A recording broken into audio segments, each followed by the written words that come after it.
1v1 for just a moment. But they need to get inside of this hill. Respectful challenging. Ungon puts him on his back. The camo's up. Seeker needs to get inside of B. 247, 248. Team War surely going to Worlds.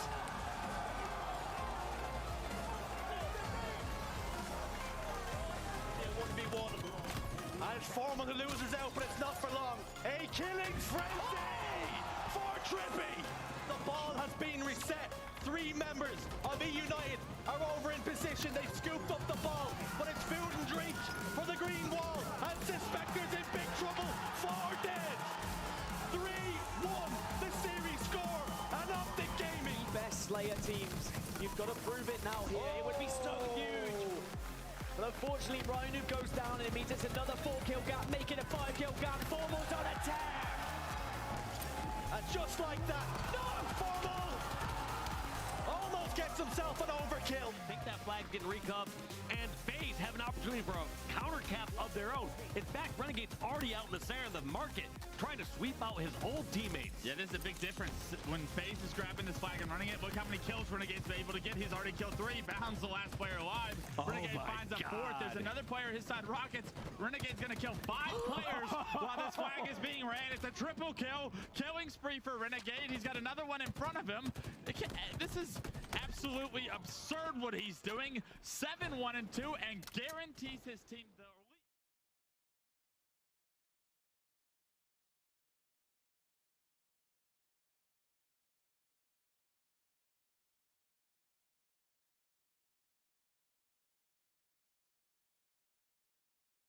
The HCS Orlando Major is presented by AMD, Astro Gaming, Dolby, the Marines, and Zowie.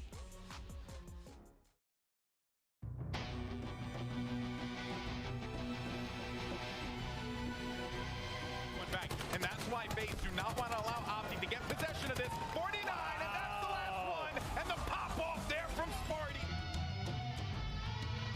It's something in the water. Oh my God! Give it to him! Give it to him!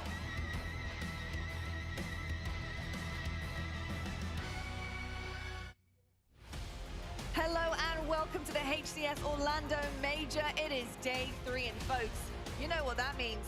It's Championship Sunday. We already have had 2 long and exciting days working out who is going to Worlds and also who is making a run for a major title. And the Orange County Convention Center is filled to the brim with Halo merch and booths, and including a life-size Warthog to drive your love for the game even more. But to talk us through all of the action today, I do have an exceptional expert desk. And you see that main stage? All the action is going down there, but all the talking about it is going on up here. I have Tony, I have Clutch, and I've got Goofy. Fellas, welcome to day 3 of Orlando. And my goodness me, what a first couple of days we've had, Tony. It has been absolutely filled to the brim with action. So much has been happening. Upsets, roller coaster rides for teams, also Cinderella stories too. How have the first 2 days been for you? They've been amazing. We've been talking about it literally all weekend long. The competition has not been tighter. We've seen some incredible upsets, and I'm ready to see some more. The storylines simply tell themselves. Tony's loving the drama, people. He's loving the upsets, the drama. Clutch, what have you been loving? Yeah, I think the high-level competition, everyone's stepping up and bringing their best. I think when you think of Halo Infinite right now, it was Cloud9, it was Sentinels all year. Well, both of those teams are already in the elimination bracket. Sentinels is in a Game 5 right now, and I mean, it's new faces that we're going to see in the grand finals. It's new faces that we're going to see in the winners bracket later on. You love to see just other teams competing for the titles, because once Worlds come around, I want it to be absolute chaos when it comes to who can win the whole thing. Indeed, there's a lot of pressure on the plate right now. And Goofy, in terms of who's stepping up to the mark, who are you most impressed with currently out of all of our teams that are competing? I gotta go with FaZe. I know on Friday they had that close Game 5 loss to Optic, but since then this team has been on an absolute tear. Last night securing their spot in the winners bracket finals against Optic Gaming, and I absolutely cannot wait for that match later on. Faisal's never been right. He's been on the Optic Gaming train the entire year. He jumps off now. you got to favor Optic after that. I didn't say they're going to beat Optic. I'm saying I'm surprised that they made it to the winners bracket finals. We'll get to that series when we get there. I heard. Don't curse Optic again. Tony, you love the drama. Welcome to the desk. This is exactly where it all goes down. I'll tell you what, though, yesterday was dramatic because we did have Worlds qualifications happening. And I tell you what, some of the teams that managed to get there, we've got to talk about Na'Vi because they've reclaimed that European throne. They have done what two of the other top European teams couldn't do. Tony, what do you make of this kind of European disaster? But Na'Vi, they've extended their kind of lead above the rest. Going into this weekend, we've been talking about Ascend. We've been talking about Quadrant. We know how great they are, we really do. But we also know how amazing Na'Vi are on land. They just hit another level, and honestly, really proud of the boys. I always watch Jimbo's stream. I'm a huge fan. The man absolutely goes off, and we should not be surprised. Yeah, we shouldn't be surprised at all. But something I am surprised at, and Clutch, I'm sure you are, Ascend and Quadrant. What happened there? Let's be honest. All of Europe disappointed after this event. Top 12 is not what any of those guys came over here to get. The job did not get done by Quadrant and Ascend. They're going to have an opportunity in the qualifier for Worlds right before. But that's not where they wanted to be. That is not where we expected them to be either. Disappointment all around. And although we call Na'Vi the kings of Europe, once again, it's not with a great title or a heavy crown, because that is not where any of them, including Na'Vi, wanted to be at the end of this weekend. Now let's talk about our open bracket beasts. We've had 3 teams qualify for Worlds through the open bracket. They have snuck through, but my goodness me, have they earned it. We do have Oxygen, TSS, and Team War. And Goofy, who for you has really stood out?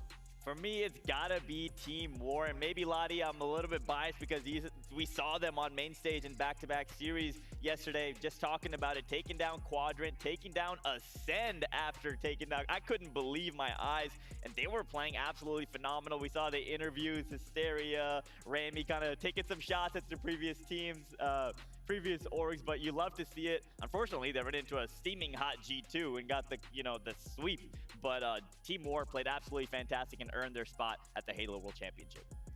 I will say I'm a big fan of Team War. I think we all became fans of Team War with the passion Tony put on display with Envoy as well. But I also want to shout out Oxygen Esports. I think Oxygen Esports will really surprise you. You have a good team that started off early in the season. You change out a player last minute going up into this weekend, bring in Collect, and this team is starting to look a bit different. Yeah, we talked about Oxygen.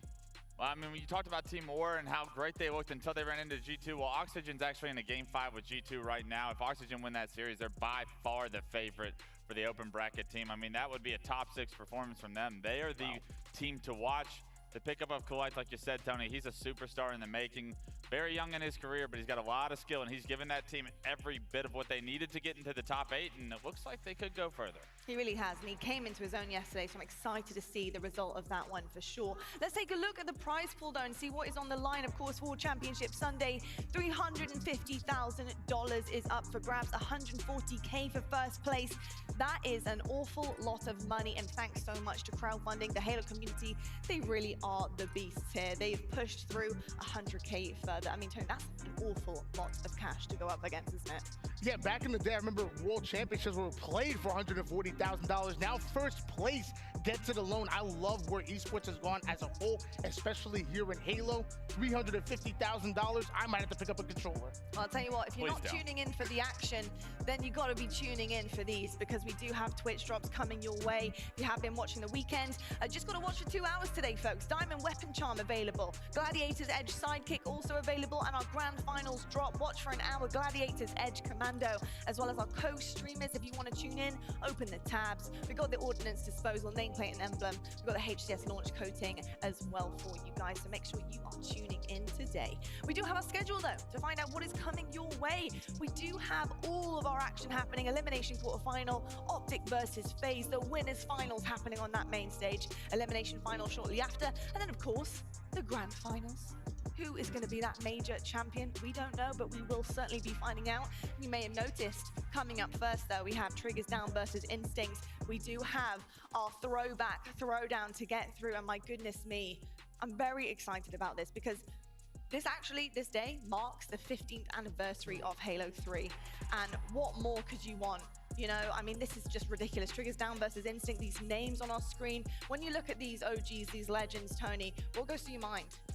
I think I have the most interesting perspective on here because, you know, Wes, while you were winning national championships, Goofy, while you were pulling off crazy upsets and screaming warriors, I was sitting with my pizza and my crazy bread, and I was enjoying every last minute. You could not get my eyes off of the TV all weekend long. This brings me back to when I was, we'll call it 19, 20 years old, but honestly, a little partly young. I know you're young, Tony. You don't have to worry about the numbers. I want to be older.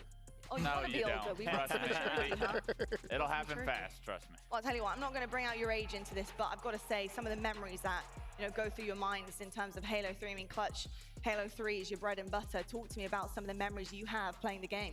Man, so many memories, but when I step back and I try and think of what Halo 3 actually gave me in my short life so far is friends, family, loved ones, great times, great memories, a career, everything that I could have asked for, accomplished some goals along the way, but I mean, an absolutely massive thing just happened on the side station, it sounds. Sentinels wins a game 5. Elim round 5, sorry. But yeah, Halo 3 is great, but so is Sentinels. Clutch Kings. There you go. Anyway, I can breathe. So let's continue with some of these memories because I want to hear, you know, what has been going on as well. And Goofy, you've talked to me before, Halo 3. Your favorite Halo game, is that true? Yeah, Lottie, Halo 3, just similar to Clutch, it really kind of has a special place in my heart. So many fantastic memories, the late nights, the grind. That's where it all began for me. The love for competition, the love for esports, the love for Halo really is where it all started for me. And I couldn't be more excited. 15 years, where did the time go? And now, thanks to the game, Halo 3, I'm probably standing here today. So I couldn't be more excited to watch some of my favorite teams of all time. Triggers Down, Instinct, this is going to be a blast. Now, Clutch, in terms of Halo 3, obviously this is where, you know, your competition as a pro, as a coach, really started to push through, right? Your knowledge extends there, you know. Come on, it's extensive knowledge on it. I was wondering where you were going. What makes it so special for you? Why is this game so important, you know, to a lot of the community? People love Halo 3. I think the sandbox and everything was so special about Halo 3, but like to me, it's where I learned so much about myself as an individual, where I learned to really find that next level of Halo, what goes into being the best in the world, where you have to eat, sleep, and breathe it. You dedicated your entire life to it at that time, and that's taught me such valuable lessons along the way of what it means to find success, what it takes to find success. And I think a lot of players and a lot of pro players from that time period will look back on that time and say how much we actually did grow together in those adverse situations where, I mean, you're playing against the best in the world. You got to figure it out and find a way to beat them. That's what competition's all about. That's what competitive esports is all about, and that's what Halo really is, and that's just the time period that I was able to live through. Indeed. And now, Tony, I'm going to put you on the spot here, but as talent members, Walshy or Bravo? That ain't right. That ain't right. I love me some Bravo, but when I first started watching competitive Halo, it was about Walshy. Give me Walshy all day, and Bravo, he's gonna beat me up in the back. I'm gonna have to hide. He certainly won't. I'll tell you what he'll say. He'll say no hard feelings, and then as soon as potentially, you never know, but if he wins, he'll 100% make sure that you know that he won, without a doubt. There's no doubt about that. But when it comes to these two teams, you know, they're just legends, right, in their own right. And Goofy, talk to me about all of these figures, you know, on these rosters, because they're coming back, they're playing together. You know, it means a lot to them to go back onto a main stage and kind of, you know, repeat history once again. Yeah, I mean, so obviously the players on the side of Triggers Down, two of them are competing.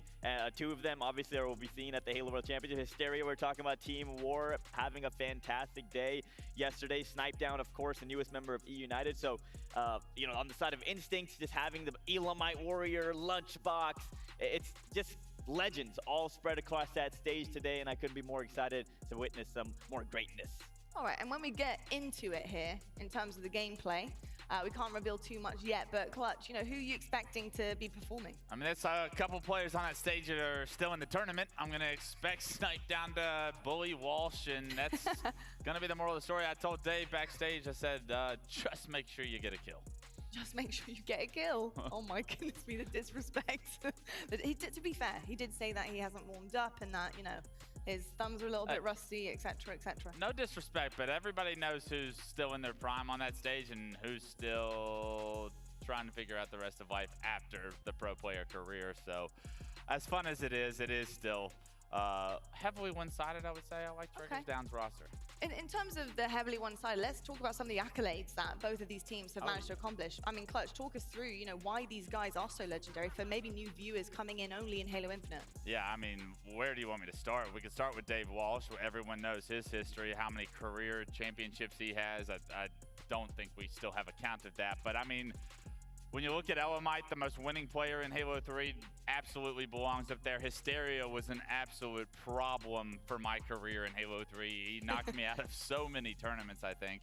Heinz, best player 2009, I believe. So an absolute gem up there. Best Man was probably the most underrated player on the stage in his Halo 3 career. When Best Man at the end of 2010, let me tell you, like, there was nobody that I liked playing like less than Hysteria and Best Man together, because Hysteria is not missing in top, middle, on arrows, but Best Man is like your power up, creating absolute chaos. And you had Neighbor as well, running around. Yeah, I'm messing with you. Neighbor's a problem as well. There's so much talent, so much history on that stage just alone. I mean, the accolades would break the stage if the medals and the trophies were on there with them. Yeah, indeed. I've got to say there is a lot of success on that stage, to say the least, right now, going up against one another. And when we look at Halo 3, you mentioned the sandbox. You know, in particular, you know, what is kind of resonating with Halo 3 in terms of your favorite maps, maybe Goofy, some of the sandbox, some of the weapons. You know, what really takes you back when you do manage to get back on the game? Halo 3, I mean, it's just a play, like that classic Halo playstyle. I've always enjoyed that. I've always enjoyed that classic Halo feel. Halo 3, again, it's more so nostalgic for me, Lottie. Because I grew up on that game, because I put in so many hours, naturally, I'm inclined to that, you know, play style. That kind of, the mechanics of Halo 3 always were very appealing to me. So, you know, obviously the game has evolved and the movement and all, like, so much has changed over time. But anytime I go back to Halo 3, it's a good time. To me, it's the projectiles. What the BR in Halo 3 was able to provide was such a large skill gap due to the fact that you had to lead your shots in so many different situations. Reticle placement meant more in Halo 3 with the less aim assist and magnetism than any other Halo, I would say. And at 30 frames per second, you were even more tested back then. Obviously, we didn't know what we were missing, but it was just like the individual skill in the battle rifle itself gave that game so much opportunity, and you saw players like Roy take over. Yeah, indeed. You certainly did. And also the setups back then were way different, right? You know, you go to big events and things were very different. It kind of reminded you of the open bracket, really. You know, you're watching over screens. There's a lot of kind of like community huddles happening around massive games. And Tony, you said, you know, you were kind of watching that unfold before you as a viewer. What was it like to go back to that time? And if you think about it, you know, did that really start to push your passion for this game? Yeah, I mean, not only was I probably the biggest viewer on the stage right now, but I probably sound the best Halo 3 player out of everybody so far on here. By leaps and bounds. I'm just saying, old and busted, new hotness. You guys already know. Old and busted, new hotness, stuck in diamond. But from a viewer standpoint, you got to really just watch the fundamentals. When it came to competitive Halo 3, that's what I loved watching, that ultimate team game. Watch them have to earn every single inch on the map. That was my favorite thing about Halo 3 competitive. I love that. I tell you what, we could talk all day about our favorite memories, about the game, but it is about time we get to know our teams a little bit better. Let's toss it down to the stage right now with Blaze and Golden Boy. Golden Boy, come on now. All right, what's up, Orlando? You guys ready to get this HCS Throwback Throwdown started? Wow. Ha-ha. People showed up. That's cool. I'll remember this when you don't show up for my big team battle bonanza win the next time. Oh, you can't still be salty with them. We got a treat for you guys on the main stage.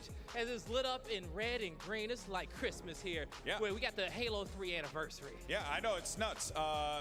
15 years of Halo 3. Now I feel really old, which unfortunately isn't fair. Who's their midnight release Halo 3? Yeah! Yeah. That's right, yeah, no, it was good times, good memories, and of course, obviously all the old MLG events back in the day, that was like the icing on a delicious cake. It's been a great time. It was a great time, and we had so many amazing players playing in that era, and it's time to bring them to the stage right now. Ladies and gentlemen, make some noise for Instinct! We got two-time champion and one of the best snipers of all time. Give it up for Neighbor! the most winningest player of Halo 3. Make some noise for EUnited. X Games gold medalist and 14-time champion. We got Lunchbox.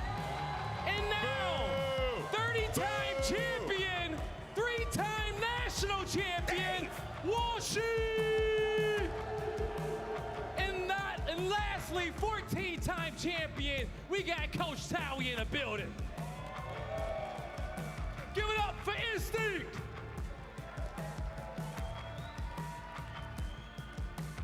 All right, all right, all right. Look, everyone on that side of stage, great, except for Walshy. But everyone, fantastic. But they need some opponents, and who better to welcome them to the stage? Ladies and gentlemen, put your hands together for Triggers Down!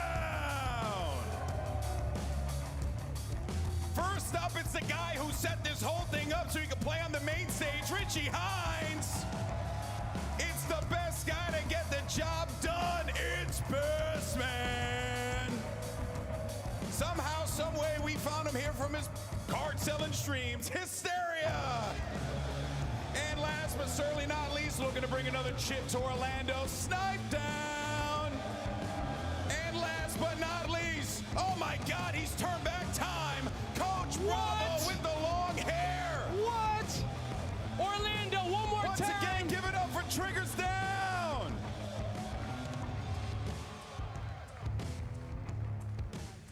Man, I am so excited to get this Halo 3 showdown started. That's right. I mean, it's Halo 3 Showdown, but, we're going to be playing on Halo Infinite, so, No, we got the best Halo 3 players of all time on stage. Yeah, we got to sure. be playing Halo 3. No, we're actually going to be playing Halo Infinite, but I have a little surprise for everyone. What's happening? Go ahead, roll the tape!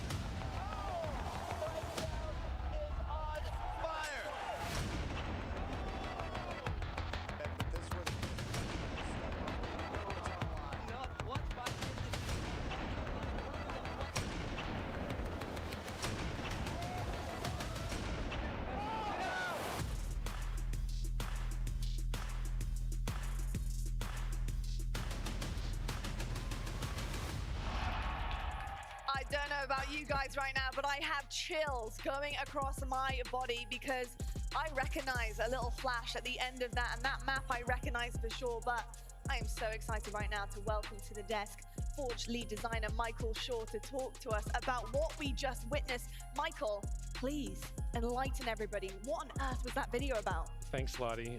So what you saw, maybe you recognize it, that's the pit from Halo 3, completely remade in the new Halo Infinite Forge. Wow, that's absolutely incredible. Can you tell us a little bit more about this map? Yeah, so obviously this is a fan favorite, both from the social and the competitive side, and we're super happy to see people playing it today.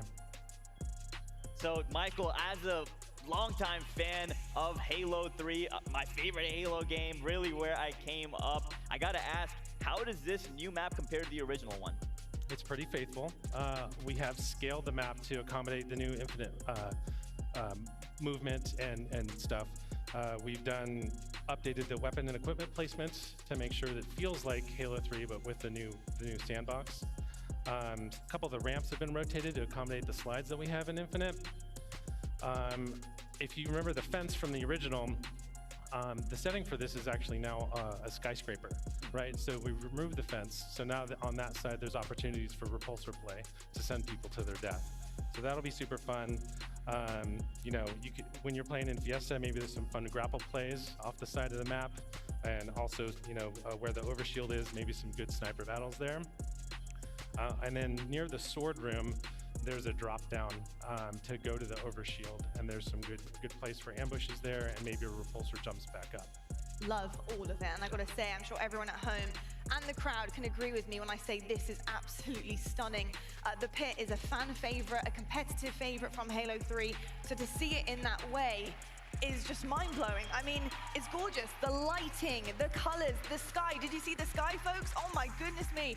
It's absolutely amazing. So, Michael, talk to me about what really went into creating this, the look, the aesthetics, but more importantly, the play as well.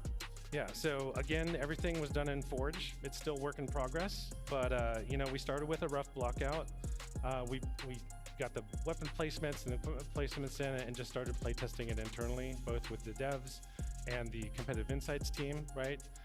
Once we got that honed, we started working on materials and coloring. We got really good concepts from art. I mean, this theme is just amazing. It's super colorful, super vibrant. Then we did a basic lighting pass to bring it here. There's still a lot more to polish, but we're super proud to show it off here and see what these teams do in it. All right, Michael, let's cut to the important question, the one everyone now is thinking of. When can the fans expect to play this? Yeah, so first thing we got to do is launch Forge, and that's going to be part of the winter update on November 8th. And then as soon as it's ready after that, we will release. Incredible stuff. Yep. So you guys at home, yes, you will be able to get into this Pit remake. It is absolutely incredible. I love all of it. And I got to say, you know, we've got Goofy, we got Clutch on the desk who have, you know, really made a statement in Halo 5 and Halo 3, excuse me, and both, I suppose. But, you know, they have a lot of love for H3. So I want to know from you two, what does it kind of do for you guys? I mean, how excited are you to get onto this map?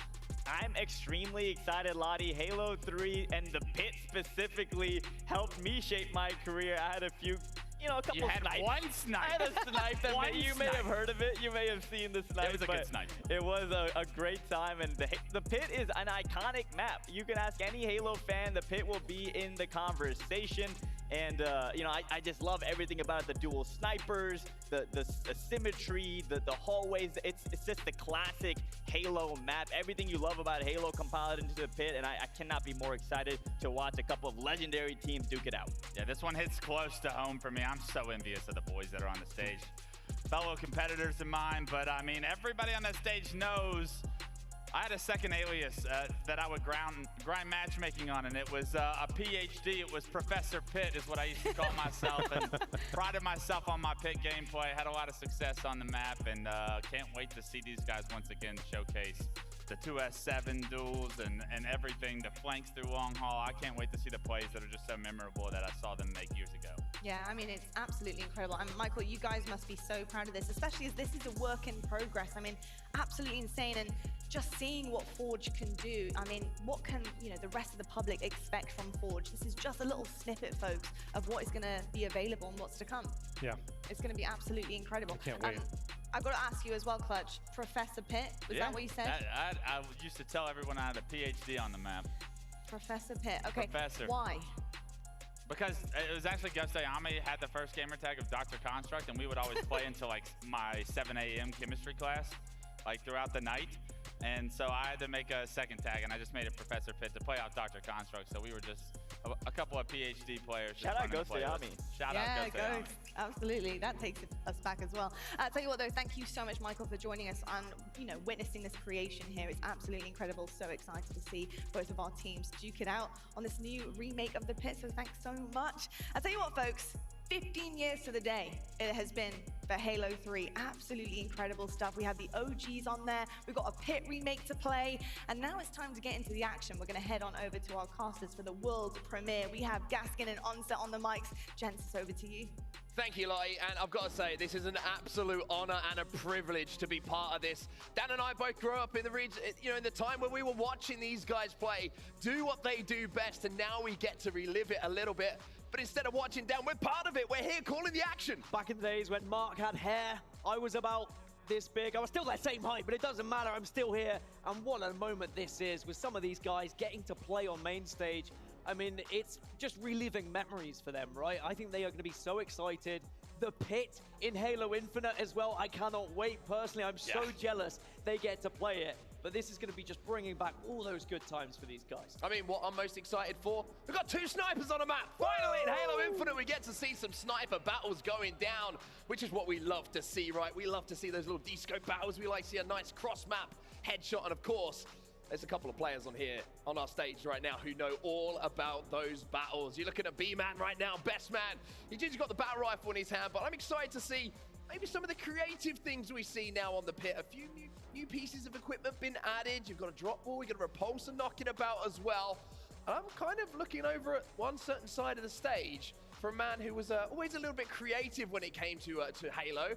It's going to be David Walsh. David Walsh. I'm sure he's going to find a way to repulse someone off the map. You might have heard them talking about it on the desk. There's an open area now over towards kind of the S1 where the fences used to be, and also that overshield area. You're going to see people getting flung off that map by the repulsor, and I wouldn't be surprised if Walshy throws a couple of plasmas there as well. Maybe an insta-splode here or there to try and just bring back those memories once more. I'm pretty sure there's a needler on the map as well. I believe there is. I'm pretty sure there is a needler on the map, so we'll look for Walsh to maybe look to spread the pink mist a little bit here on pit. But I want to talk about these lineups because, I mean, the amount of championships, the amount of iconic moments that all of these players have been involved with. Let me tell you this, even though obviously we're here to have fun, to showcase the pit, let me tell you, these guys are taking it seriously. I've never seen Bravo so active backstage. Like, he's running around, the serious look on his face. I mean, this guy's taking it seriously. Yeah, Bravo was going through statistics from all the other players, how much Halo Infinite they've been playing. Really has. Are they actually going to be able to compete with his TD squad? But look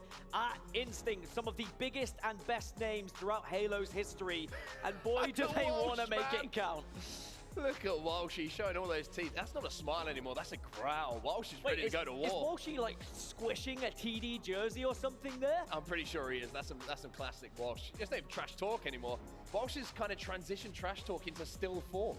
He's a master. It's such a difficult time for Walshy because he goes from show matches competing against Golden Boy to now playing against genuine players on the other side of the stage. But the worrying thing is he couldn't even beat Golden Boy. It's true. So can he get the job done here now in front of all of these thousands of people? I mean, this is the Walshy redemption arc for sure, and I'm sure that Golden Boy will be quaking in his boots if the Instinct come out on top here. But I mean, on the other side of the stage, Richie Hines is of course there. He's getting ready to get into the action, and it looks like we're pretty much ready to get into the action as well. The beautiful new neons of the pit are ready to go, and everybody here in Orlando at home, good news for you, it's capture the flag as well. I cannot wait, and we are underway onto the pit. It's like taking me back to 2010 Orlando, and already nades being thrown across the map and that overshield being contested. This is one of these new areas we were talking about, right? Snipedown's got the sniper rifle. Neighbor's also got it on the other side, so maybe we're going to see our first sniper battle of the day. Neighbor just peeking around S2 at the moment, snipe down on the training, and Dan, I'm going to beat you to it. We had a little bet on this. I'm going to say it. He might think about jumping up top banana. I got it in first. There we go. Doesn't count as a banana anymore. It's banana, man. It needs to change. As there we go. Already the sniper making a big difference, and Snipedown just checking to see no one's going to be contesting it from S2. Look at that hysteria with a repulsor jump up, but Snipedown just looks at home. Not just at this event. We talked about his performance on EUnited, but on this map, the man knows every single angle to take with his sniper rifle. Richie Hines did get the rockets though. You've got to imagine that Hines is going to have a big advantage playing this. He's probably been testing it for God knows how long. 8,000 hours. Too many hours, some might say. But already you can see that flag is moving, and Snipedown just trying to watch over the spawns. Well, she put some pressure onto him, but that flag is all the way across the map at the moment. You can see maybe a little bit of a barrel kill coming in as well. Snipedown just trying to shut up at this one home, and at the moment, it's looking like this might be first strike going to Triggers down. They're up by one. Two players still without a kill. One of them is Walshy, and boy, am I going to be watching that one closely. Because if Walshy gooses, you know full well we'll never let him forget it, as he's trying to escape Snipedown's clutches once more. Stays alive just long enough, but here's Snipedown. He picks up another. That's a killing spree for him, but David Walsh, he's got a drop shield. Respect between the elders here. Respect your elders at all times. Drop shields falling over towards Long Hill at the moment, and that's going to create for some very interesting plays, just like the one you saw. I think with all the equipment that's added in Halo Infinite, we're going to see so many exciting things that are tried and tested. Snipedown currently sat at 5-0, by the way, hitting bodies as the overshield comes up as well. EUnited's going to be in position maybe to grab this one. He's going to pop it. He's going to lock it down, and now that might be the first death for Snipedown. Oh my God, EUnited's toenails long enough to keep him on the map there. So close to being just propelled off the map, but that's what you've got to know. You've got to know surroundings. Hysteria, though, running a second flag here. 4 triggers down. It's as easy as that. 2-0.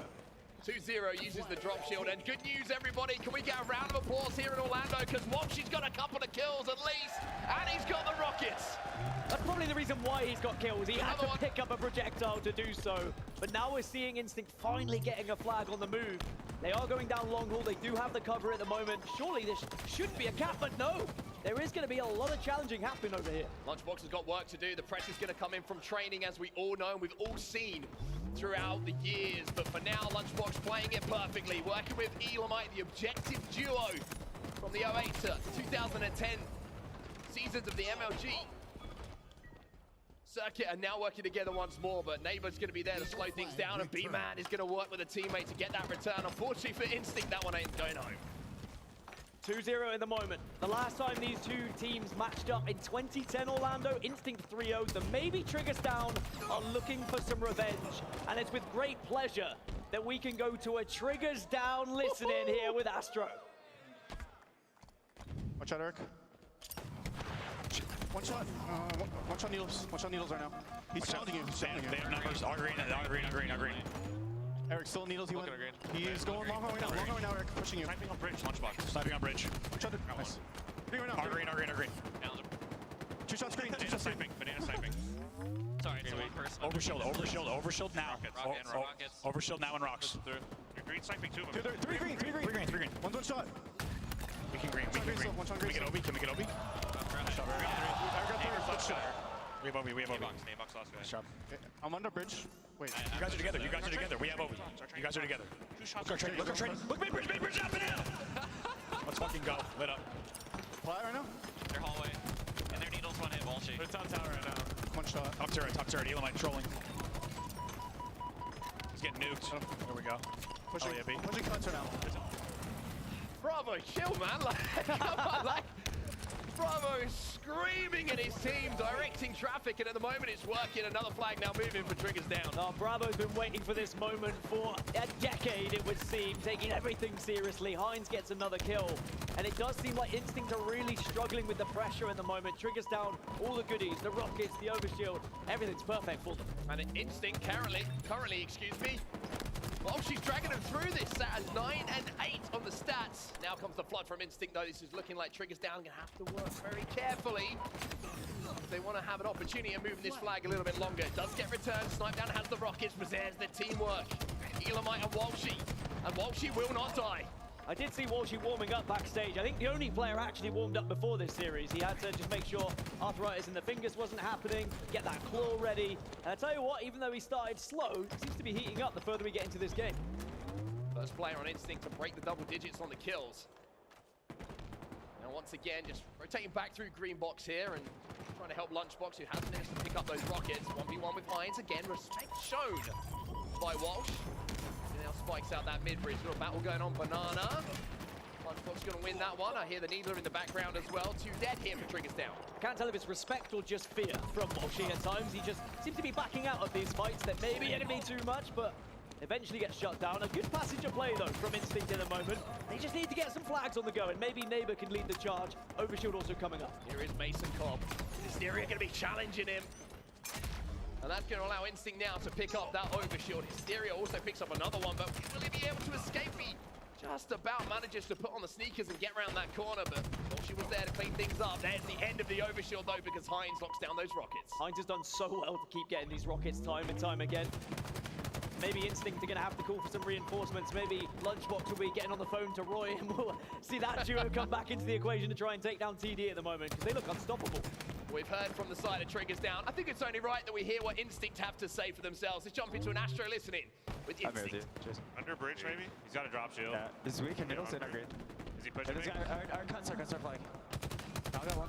Our plants one shot. I'm all with sniper. You guys are needles. We gotta get to the base. We gotta just start all over their base. 100%. Gotta get sniper in their base. I'm coming under bridge. Where's the...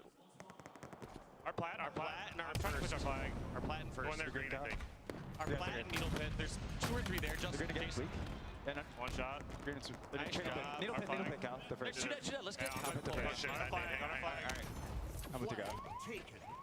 Sorry. Run it first. Oh, it's a BR. You gotta BR. Nice. I live here. Oh my god. Other flag. Other first cuts. They're cuts. One shot, they're cuts. I'm trying to look. Other flag grand point. First BR now. And on flag. One was their first BR. Where are they going? I got the stop of the flag right now. You guys on raid? Probably gonna be long haul. Gunnery coming all the way, yep. I'm helping long, Jason. I hit him, I think. Yeah, I'm pushing it. I'm pushing through long, Jason. Got one. Go flag, go flag, go flag, go flag. No, it's sword. In sword, Ian. Okay, one shot. The training pit? Yeah. One shot. In bridge and sword. Absolutely the training pit. I got naded. There. One mid bridge. It was ours. Back up, Eric! Two dead, two dead. The top turret, quick cut, safe. They're going for it, yeah, they got it, yeah. I'm going for Roxanne. They're plat. They don't have it yet, but they just got it. As we jump back into game, we are left with ringing eardrums as EUnited tell someone to back their asses up in that battle. While she's still on the flank though, and you can hear from the comms that Instinct need to OE. They know they need some flag caps. Only 3 minutes and 40 seconds left on that game clock. Yeah, they've just been letting Triggers Down just dominate so many areas of the map, and they haven't got any flags on the move, but finally, Walshy now will be able to get one down long haul. And as long as there's support, this could be a cap. Walshy gets it down long haul. Turns to fight Hysteria. Hysteria versus Walshy. Hysteria comes out on top. But what's happening elsewhere? 2-4 for Triggers Down. Might be an opportunity to get a touch on that flag. Hysteria, 2 players, no shields. Snipedown's there to help him out as well. Oh, some dodgy rockets from Hysteria means Instinct can still keep this one alive. Neighbor does get a touch. Snipedown's going to try and stay alive at the same time, but good grenades. Okay, bad grenades. It goes from amazing to then very bad. Neighbor just puts his hand to his head as well. Oh, poor Mason. We all saw it, unfortunately. Lunchbox now up on top tower, trying to clear the way. Finds one, doesn't get the second though. B-Man's coming after him. Walshy trying to rotate back to the base. It looks like that flag did get sent home as well. So Instinct more work to do for them. B-Man trying to flick a couple of shots towards his head, but at the moment Walshy surviving. Finally Neighbor in to clean things up. 21 kills for Heinz at the moment, by the way.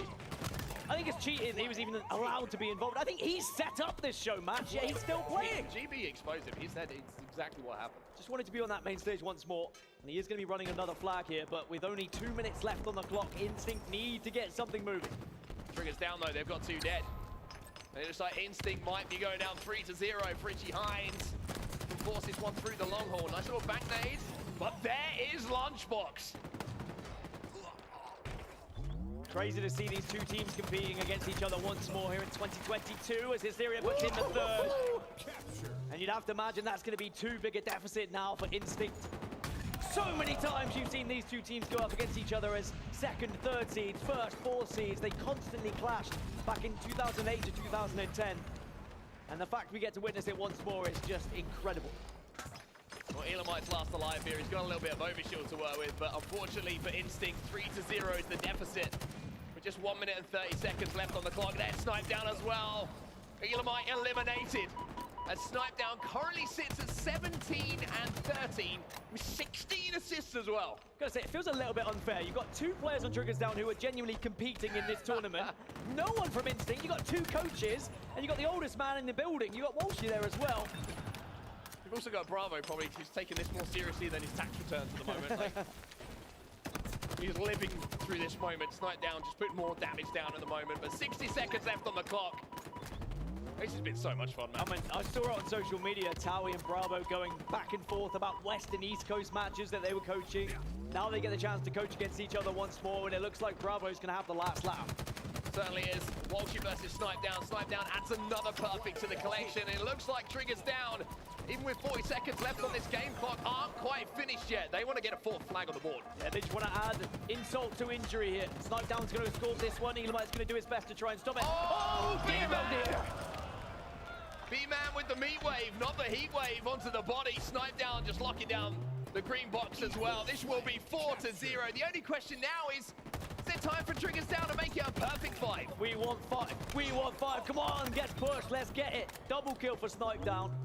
And now it's whether they want to go for it. With 2 members going down, Snipedown being smart about it. He's playing stats instead. 3 seconds left. And that's going to be game. Triggers Down. 4-0. And how much does it come down to Bravo? Look how happy he is, man. I've never seen Bravo so happy. Also, I don't know how quick the flights are to Turkey and back to get that hair transplant, but I need to hit Bravo off about how he's managed to pull that one off. But Triggers Down with the win. A happy birthday, of course, to Halo 3. Such a huge influence on not only the people who love Halo, but across the esports industry as well. And And of course, the first time that we see the pit in Halo Infinite. You got to say the bragging rights are only going one way here. Triggers down with the win. And to see Halo Infinite, to see Forge, to see the pit, makes me very excited as to what else could be built, what else we're in store for when Forge gets released. But I'm very excited personally to be able to play some of the classic Halo maps. 15 years ago, as you say, Halo 3 was released. As for Triggers down and as for Instinct, I mean, that was a very one-sided affair, unfortunately. Maybe Instinct might need to make a couple of team changes here or there. I was going to say, maybe there's going to be a couple of conversations that finish with, I'm sorry, it's just business, as we used to have back in the day. But I got to be honest, I think Walsh was the standout player there on Instinct. Walsh, he has still got it, everybody. Don't worry. And I'm sure that with those kind of stats, that kind of performance, he's looking across the stage at GB and thinking in the future, maybe that belt's going to be mine. Maybe they're just not a CTF team. You know, you've got to look, yeah, it might be more of a Slayer team and all of that jazz. Well, it is time for us to wrap it up here from the Casters booth, but down on the stage, Golden Boy is ready with an interview with the winning team. Yeah, I got you. All right, ladies and gentlemen, put your hands together for the better team. It's Triggers down.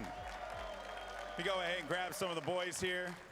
Snipe down, man. It was great to see you holding a sniper rifle on pit again. How'd it feel to play the map? Yeah, I mean, it was a good throwback. Happy to be here and get some pit games in on a new Forge mode. Ladies and gentlemen, he's happy to be here. Snipe down, everybody. Round of applause for Snipe down. Moving on, the man who orchestrated this whole thing, the master manipulator himself, Richie Hines. Hines, man, you look good out there. How did it feel to be back on the main stage where you belong? Yeah, I feel like I do belong here, actually. Thanks. It's weird. I'm 30 years old, but I feel 16 right now. I hope my mom's enjoying this. Hi, Mom. Love you. Yeah, it's great. Is that the cutest thing you've ever heard? Next up, this guy. How did you do it? I don't know how you did it, because I could barely grow my hair back. What's your strategy? It's two things. It's a key combination of specialty products and nostalgia, and this thing just came out. How did it feel? I mean, 15 years of Halo 3. I woke up, I looked at the calendar, it said September 25th, and I just saw this all of a sudden in the mirror. It was wild. Wow. Unbelievable. The man is a magician, everyone. Move over, Pistola. We have a new wizard in town. All right, of course, we have... Well, you know what I mean, because of the freaking hair. Yeah, hold on, this is Triggers down on stage. You can't say something like that. We love you, Ola. We miss you, buddy. Oh, I love you, Pistola. I love Pistola. I love Pistola. That's my boy. Best man, my man. You were looking like a demon out there. How did it feel to just destroy Walshy? Oh, I mean, Walshy's always going to be super easy to destroy. It's always nice to destroy it. It's always nice to play against EUnited and Neighbor, though. They're super easy to play against. Yeah, super easy. Super easy. Matchmaking, doesn't matter, no matter where it is. Hysteria, it's good to see you up here, man. I'm glad we were able to get you from your streams. You know, you seem to be very busy as of late, but want to get your thoughts on playing Pit again with these boys. Just everyone knows that I love the Pit. It's just my favorite map ever. And I'm so glad they brought it back. It's totally 100% his favorite map ever. Give it up for Hysteria. And one more time, give it up for Triggers down. But let's send it over to Blaze, who's, with the other team. With the other team. You don't talk bad about these legends on this side of the stage. As Neighbor, as you just got it done playing the Pit for the first time. How did you feel about that? And why Best Man talking like he's still good? What'd he say? Did it even matter? Did it even matter? He said that, hey, you know what? It's always easy playing against you. You know, the thing is this is just a great experience. I'm very happy that we get to play against these guys. And I miss Hysteria very much because the montage that we made was very special to me. And that's all I'm thinking about right now. It was a good montage, everybody, okay? As I move on over to the most winningest Halo 3 player of all time, EUnited, how did it feel to be back on the Pit? I mean, it's a really fun map, and that was a lot of fun. I think Richie and them have been preparing for this for a long time, probably had a little early access, and it definitely showed this time around. It definitely did. Now, I called him a 14-time champion, but he really was a 17-time champion with Coach Towie. How did it feel to be coaching this Instinct team once again and go back to the past? Well, we learned about halfway through the game that my team couldn't hear me. So hopefully game 2 goes better, I would say. Game 2? Yo, do we want a game 2 out here? Woo! Lunchbox, how did it feel to be back on a Pit and play against some old competitors? It felt good until Dave shot the barrel and blew me up immediately. And it turns out that our strats are about 15 years old. They don't work anymore. Well, I already know you're cooking up something new here with Towie. Walsh, you started off slow, but once you got going, it looked like you was back in your 20s again. I don't know whose ankle I broke over there, but I heard some shots fired, and I'm keeping it going. So let's see, Snipe down. His name holds true, because when I had Snipe on training, he had Snipe on the tower, he backed down. Hines, just like the condiment, you need someone else supporting you. You're not good on your own. Best man, you forget to give your whole name. It's called mediocre at best man. That's your whole name. Hysteria, we're cool, man, we're cool. And Golden Boy, I'm not even gonna waste my breath. Everyone has this like random rivalry between us. We have never played a single match. I never had to play losers bracket round 1 in an open tournament. Get them out of here, give me a rematch. You want a rematch? Y'all want a rematch? We're gonna have a rematch here on the stage. Let's do this. I'm saying you can't spoil this surprise. I mean, I don't know what to say. I'm in shock. I did not expect that, to be honest with you. But the rematch, well, apparently that's what we're going to have. So we're going to have to see if Instinct can retaliate. And that's mean, speaking of retaliation, I think Walsh was warming up, but he was also writing some lines because poor old TD, they must be reeling right now. I just feel bad for Mark. He was told the whole time, we're only playing Capture the Flag Pit. We just do the one game. No, we got a Slayer, Mark. I knew this whole time, my little sly secret. And this is going to be a good one. I'm very excited. I think the last time we saw these two teams compete against each other on the Pit Slayer was Dallas 2010. Instinct won 50-42. Stop being the stats man. It doesn't matter anymore. It doesn't matter anymore, but it looks like we're running it back, everyone. TD versus Instinct. The question here is, can Instinct salvage some pride? Can they tie up the series at 1-1? I saw enough individual skill from Walshy to suggest, yes, they can get the kills, they can win this Slayer, they can tie this up 1-1. Already he's got the boomsticks. Oh, misses one. Oh! I tell you what, I know it's been a while, but I'm just hearing murmurings of a Walshy chant starting somewhere in the arena. There it is, just when you want it. Rockets in the hands though. Look how slow this is, by the way. As if you needed something to add a little bit more spice to it, a little bit of trash talk. All of a sudden, the two teams playing very, very differently. I mean, they're taking this more seriously than the guys playing for hundreds of thousands of dollars this weekend, it would seem. Good shots though. Again, very slow, back and forth. Walshy not able to get that rocket out though. Walshy seemed to have 17 rockets in that thing. I'm not sure how we managed to do that, but funny Dave Walsh things. But 5-3 is the score. Trigger's down with a narrow lead at the moment. Neighbors going down. Richie Hines, aka the Condiment, now going down in the runway to see if he can maybe make a little flank on EUnited, who's been playing with that sniper. We heard what Lunchbox said as well. It feels like our strategies are maybe 15 years old. Can you come up with new strategies? You gotta imagine he knows enough from coaching Optics so far this tournament, but I tell you what, Instinct doing very well to come back into this. 7-6 now. Here is Papa Walsh. Sniper rifle on training. No one dares show. No one dares even peek. EUnited's also got a sniper rifle. So it looks like both sniper rifles on the map at the moment are in the hands of Instinct. EUnited's kind of going to work here. Snipe down, sit down. Walsh with a snipe. Roll back the years. Push up to top tower. Make sure you just dominate their spawn, because you've got both snipers in the moment, but Walshy needs to back down, and oh, that's smart. Waste the sniper, get it out of their hands. We're back on board with EUnited. Very good start for him at the moment. Currently sat at 3-0. The battle for the overshield is everything. Hines needs to win this, but he cannot win this.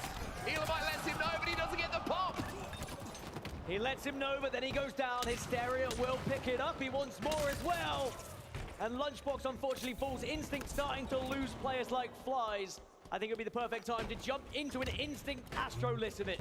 Oh, he's got rockets already. That's two. Rockets are so many rockets. Green, guys. You got the green. You guys got to push through if you can. Two green. Come up through all. We're all to your last one. Our needle, Kyle, weak was needle weak. Not anymore though. It's fun under mid bridge. Our green and our training. Look at your training. Try and live. Rockets are turret. Stop turret still, guys. Get off me, Nick! What is on my screen? Our S1. pushing. Our sniper's up soon. I'm gonna try to help with training. I'm gonna hit this. They're gonna for sure be watching this. Where is it? Weak our courtyard. And bridge. I'll get our courtyard. Our sword window. Our sword weak. Sword. Guys, do it, I guess. Under mid bridge sniping. I think they're green is my guess. Tower? There was one in our court a while back. I killed them, Dave. First wave with sniper. Oh my god. Push out the courtyard. Sword and push out snipe, you guys. Gonna be on sword. Training and sword. Our green. Under bridge, one shot. Our green, gaps at our green. 2 at OS. One's one shot. Trying to watch this. They're gonna fight me. I need somebody to watch my back. One's coming runway to soon. He's at OS. Can't help yet. No! He's gonna be a dark. He's gonna be our sword. Okay. Damn it. And repulsor base. On bridge and our sword. Nice. Our green. Gaps at our green. Our training. Our sword. Two guys sword. Last two sword, right? Guys, OS and two guys. He's weak in the window. We should push this if we can. OS, we'll play this. We have 5 seconds. Helmet sword. Very weak. One shot side sword. I got him. I was in here. Weak. Well, back in, it's a 5-kill difference between the two teams, but EUnited, it just shows sometimes you got to be careful with the trash talk. It looks good if you pick up the kill, but then you get embarrassed a few minutes later. I mean, the years and years of rivalries between these players, it still echoes as EUnited goes up. He tries to get some shots, but Snipedown adds a couple extra as he falls. It's the first anti-gravity shots to the body we've ever seen. Walshy now trying to survive, Snipedown trying to make the push. He kills the difference between the two teams, but one thing we've noticed, I think the players have noticed as well, how many rockets do you get at the moment? Seems to be like the good old days, plenty of rockets to work with. I will say the open area of the map down by OV means it's very difficult to try and push and flank round if there's a repulsor. Best man gets a killing spree, but will immediately be shut down, but 35 to 23 triggers down a pummeling Instinct. Walsh did everything he could just to maybe try and get that psychological advantage. Maybe just fired up triggers down even more, as if they needed it with Bravo stood behind them, barking at them. Every single moment of the first game behind. He's just been a nuisance in the cuts at the moment. You can see that Instinct trying to overextend. It looks like they might have sniffed things out here. All trapped in sword, though. He's got the turret. TD might have an opportunity to collapse on them here at pitch.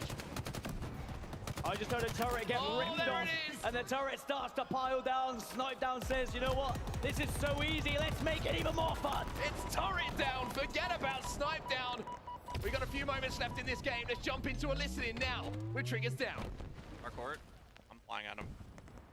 Our green and our long haul. They're both weak. I'm back. I got him, right? I got him. We got us one dead. Our needle pit. Our green.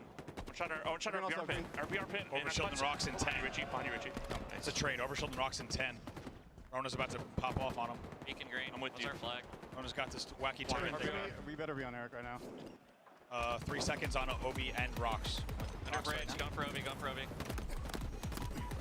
Oh, fuck. He's one shot our core. Shot Under B. bridge, maybe? No, never mind. Let's go. I mean, you gotta respect it, right? You gotta respect it when you're up by that much. The BM of the turret. I mean, things look pretty strong, to be fair, but at least EUnited managed to come out on top of that one. It looks like a shield cracker. You just need someone to clean up afterwards. 47. We're gonna tick over to 50 very shortly, it seems, because Hines, he's got another overshield. Maybe a sniper rifle at the end of this as well. Rockets for sure. There's that sniper rifle. Grab it, Richie. Grab it. Get the shot. 2 more to go.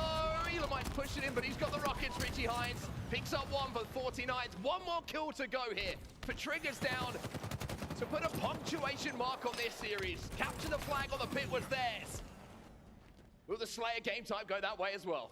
Instinct are hiding. They're cowering. They know how close this is. They want to just have push. 1 last second on the pit. Send in the cavalry. EUnited. It might be you. Here's the victim, but there's the crossfire. Instinct stay alive here. They pick up 2. Somehow they're still doing it. They know they have to play perfect Halo at this point. Instinct another one. Goes for the ninja. EUnited keeps him in the game. Triggers down want to make this flashy. They don't want this 50th kill to be some measly poxy VR kill. They want a ninja. They want a snipe. They want something to scream and shout about. Instinct win this, by the way. We will never hear the end of it. Never. Snipedown just trying to do some damage. Walshy's sending it. Walshy wants to have a lay down, I think, in the back. He tries to make the play. Walshy, I think, has got somewhere else to be, but the 50th kill goes down to triggers down. And they win The throwback throwdown 2-0. Well, she said it's Unless you're going to surprise me, by the way, with another game. We might. Yeah. Best of 5. Well, she says it's Championship Sunday. We've got other games to play, guys. Come on, get it done. But Triggers down, we'll win 2-0. What an incredible show match between some of the greatest Halo players of all time. An absolute pleasure to be able to commentate over it. And I'm sure there's going to be even more choice words from these guys. Let's not interview them. I don't want to hear what Walshy has to say next, because that's just going to be scary. But one thing I do want to do is give everybody on that main stage a round of applause. Orlando, give it up for both Triggers Down and Instinct, legends of the game. Putting on an absolute show for you here on the main stage. You get to see the pit. It's been a lot of fun. And I've got to be honest, I'm jumping into the playlist as soon as that thing drops. I mean, Triggers Down versus Instinct now. Maybe in 10 years' time, we'll have an Optic versus FaZe showdown. And it's going to be a new era of legends, because we are seeing some of the best players now come through in Halo Infinite. And I'm sure they can't wait to get their hands on the pit as well. How is that going to change the HCS next year? It's going to be so exciting to see some of the biggest and best players playing on the old classic maps. But look, they're all friends, really. Some of them even played on Instinct when they were on Triggers Down, and the other flip-flop. So I tell you what, it's amazing to see them all up there once more. I'm sure the players who are on Instinct who did play on Triggers Down will be claiming that as a win for themselves as well. That's certainly how they are probably thinking about it working. But for some of these players, of course, the job not done yet. Like to Snipe Down, he's still got some games to play today for EUnited. And I tell you what, the fans were certainly getting behind him yesterday and on day number 1. Snipe Down, always a crowd favorite, and certainly putting in performances as well. As when I spoke to EUnited the other day, they were like, oh, you know, Snipe Down's going to be playing in a show match. He's not going to be warmed up playing Halo 3. And I was like, oh, he'll be all right. And he will be all right. It's a nice warm-up. It's on Halo Infinite, and I'm sure he's going to have an incredible time. All right, it's done now, officially, from the caster's booth. That is the throwback throwdown finished. Congratulations to Triggers Down, a 2-0 win for them. Down to the main stage now for an interview with TDGB. Take it away. Thank you so much, Onset and Gaskin. Guys, give it up for Triggers Down! Now, before the game started, David Elizabeth Walsh was out there just saying all sorts of things. By the way, we got to make sure we get a camera on Dave so we can see the salt. Anyway, best man, I want to just get some choice words for Dave here. Just go ahead and direct it at him and only him and only him. I mean, it's hard talking trash to Dave. You know, he teamed with me in Halo 3. You know, he helped me get a good placing. He was on the downside of his career a little bit, but we had some good times. You know, we had some unfortunate events. You know, it's all love. I appreciate Dave and everything he's done for me. So, no bad blood. Yeah. Just that one subtle jab. Yeah. Richie, my man. Back here again. You look great. You said that you felt like you were back in your prime. So when are you going to just come back and compete again? Oh, I'll talk to Tachi about that, see if I can make some moves. But yeah, Dave, I've never lost to him. Glad to continue that. But I will say, before I was a pro, Dave is the #1 pro I looked up to. Had a really good conversation with him at my first event, encouraging me to continue to go to events, and I kept that in mind. And thank you, Dave. #1 fan right here. Yeah. Walshy love on the stage. I know you don't like it, G, but it's okay. Brav. Come on. How did it feel to be back on the stage with the hair flowing? We got a chance to listen in on the comms a bit, and man, you were locked in. It was intense. I was, man. It was kind of crazy putting this jersey on again, looking in a hotel room mirror and putting a Triggers Down jersey on in the morning, and to be behind these guys, yeah, it was a blast. And it's crazy that the 15-year anniversary of Halo 3 falls on a championship Sunday to the day. It's kind of wild. So just big shout out to everybody here supporting the game, and I know everybody's been doing it for a long time, so yeah, it was a blast. It is a blast, and that is a special moment here on Championship Sunday in Hysteria. How does it feel to be back on the stage, playing the pit, going to Worlds, and just having, you know, your Halo career come full circle? Oh, I mean, it's been a crazy weekend, and I couldn't have expected it to go any better, honestly. Nice. Hold on 1 second. I just wanted to get one last player here. Yeah. Wanted to get, because, you know, awkward reach around wouldn't have worked out too well. Oh, that's a word for use. Anyway, Snipe Down. Finally, good to see you back doing your thing on the pit. What you got to say to Dave? Yeah, I mean, I love the man. He was at my wedding, like, you know, about a month ago, and I'm not sure he's recovered quite yet from that gameplay I just witnessed. So, but it was some very good games, and I was just happy to, you know, go back up here with some legends and 3/4 of a team that should have happened. It was supposed to be me, Jacob, and Richie with this. Wait, whose fault it was? His fault. Okay, it was his fault. We blame him, and we were supposed to have Pistola as the 4th in 2009. That was a possible roster, and we were. Was it 2010? Whatever. It would have been sick, and you know, it's still fun to get up here and play with these guys on an old school map like that. Hashtag Hysteria's fault. All right, everyone. And of course, give all the love to Pistola as well. But guys, give it up for Instinct 2. Absolute legends up there, even Dave. But we are going to go to a commercial break. When we come back, we're going to continue this competition. We got some banger matches. You guys excited for Championship Sunday? Yeah! Let's do this.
Get 'em louder.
Ladies and gentlemen, welcome back to HCS Orlando, and it is time for Championship Sunday. That's right, you get giddy, you get excited. Whew.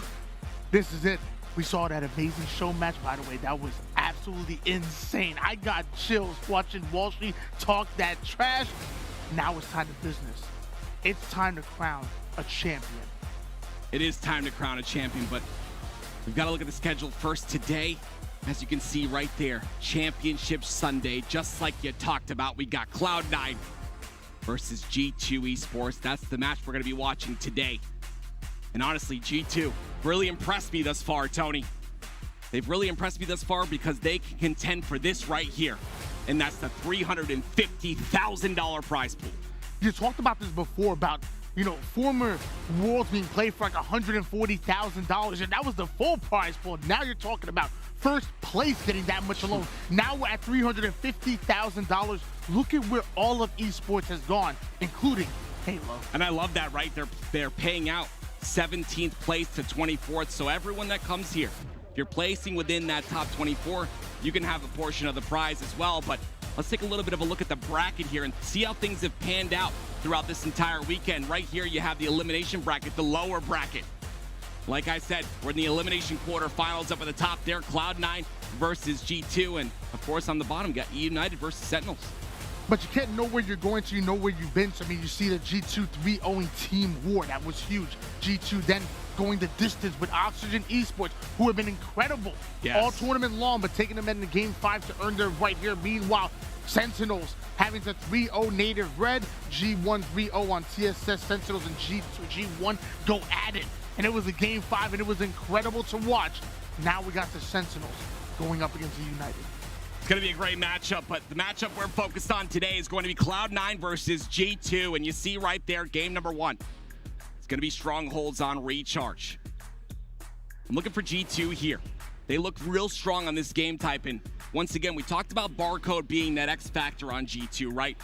He's definitely made an impact here, and when he plays well, when he has a good tournament, his teammates kind of come around him, and they rise as well.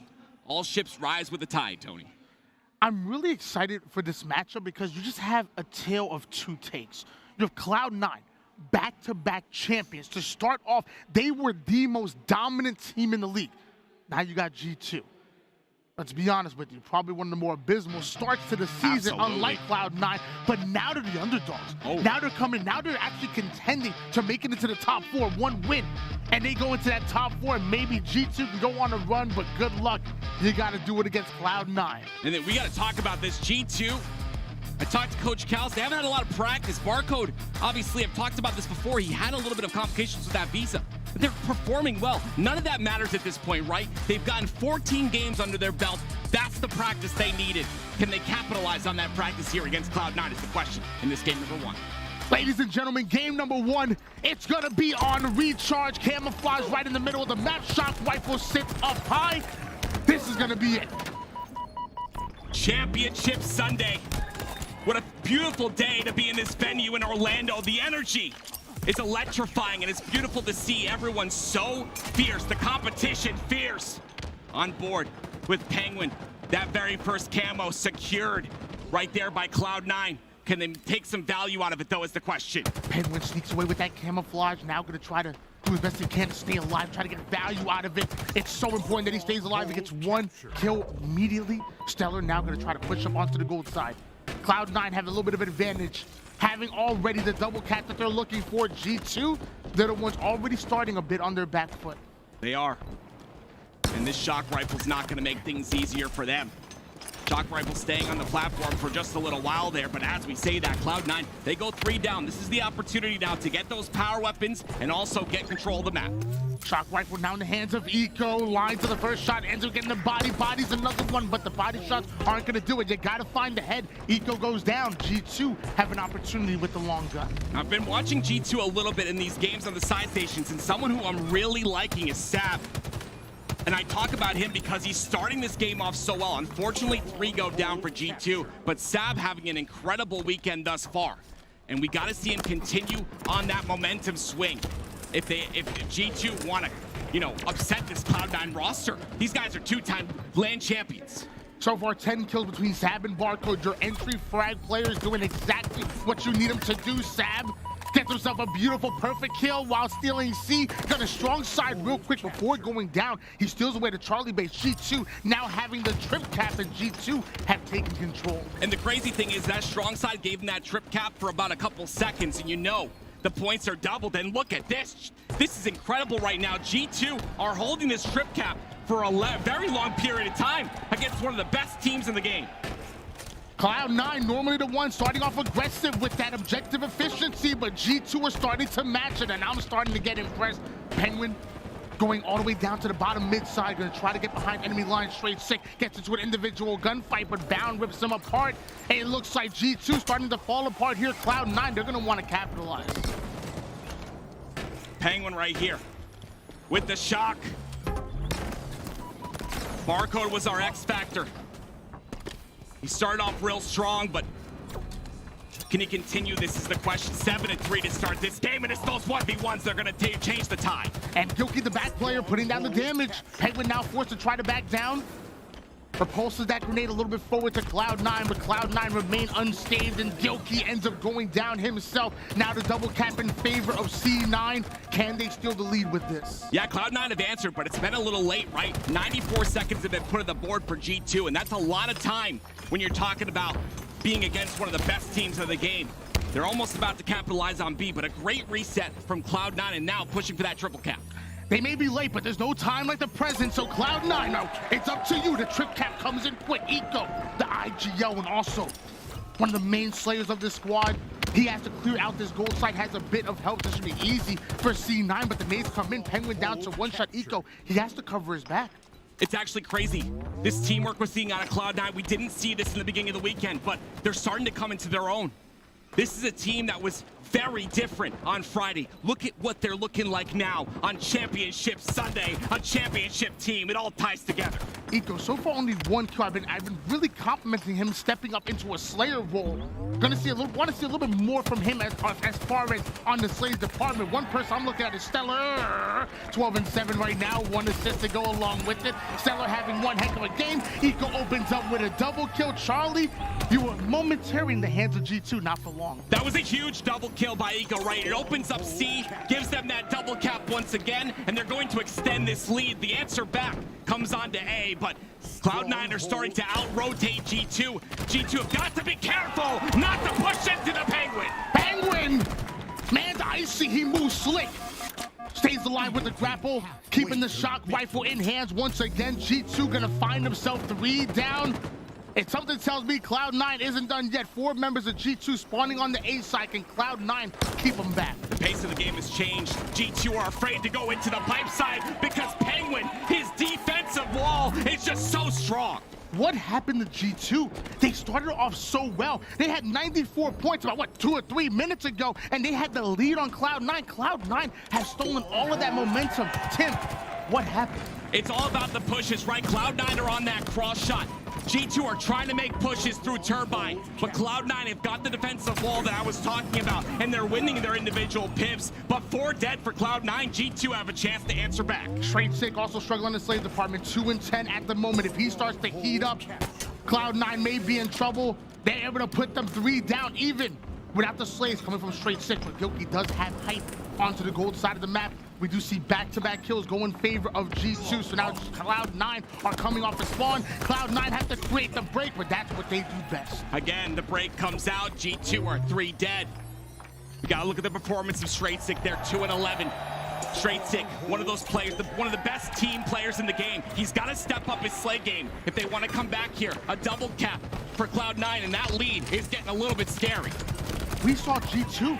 They got the kills they were looking for. They were starting to claw back in, but of course, like you said, Cloud9, they put some distance in the scoreboard. They have a triple cap of their own. Active camouflage now in the hands of Eco. G2, where are you? Cloud9 are just 1 step ahead right now, and what it comes down to is G2 have got to get a wipe on the squad, and it starts right here with the 3 dead. That's the wipe you needed. Now the momentum is swinging, but Gilkey needs to stay alive, and he does! 1 shot, he stays alive in B. This is huge.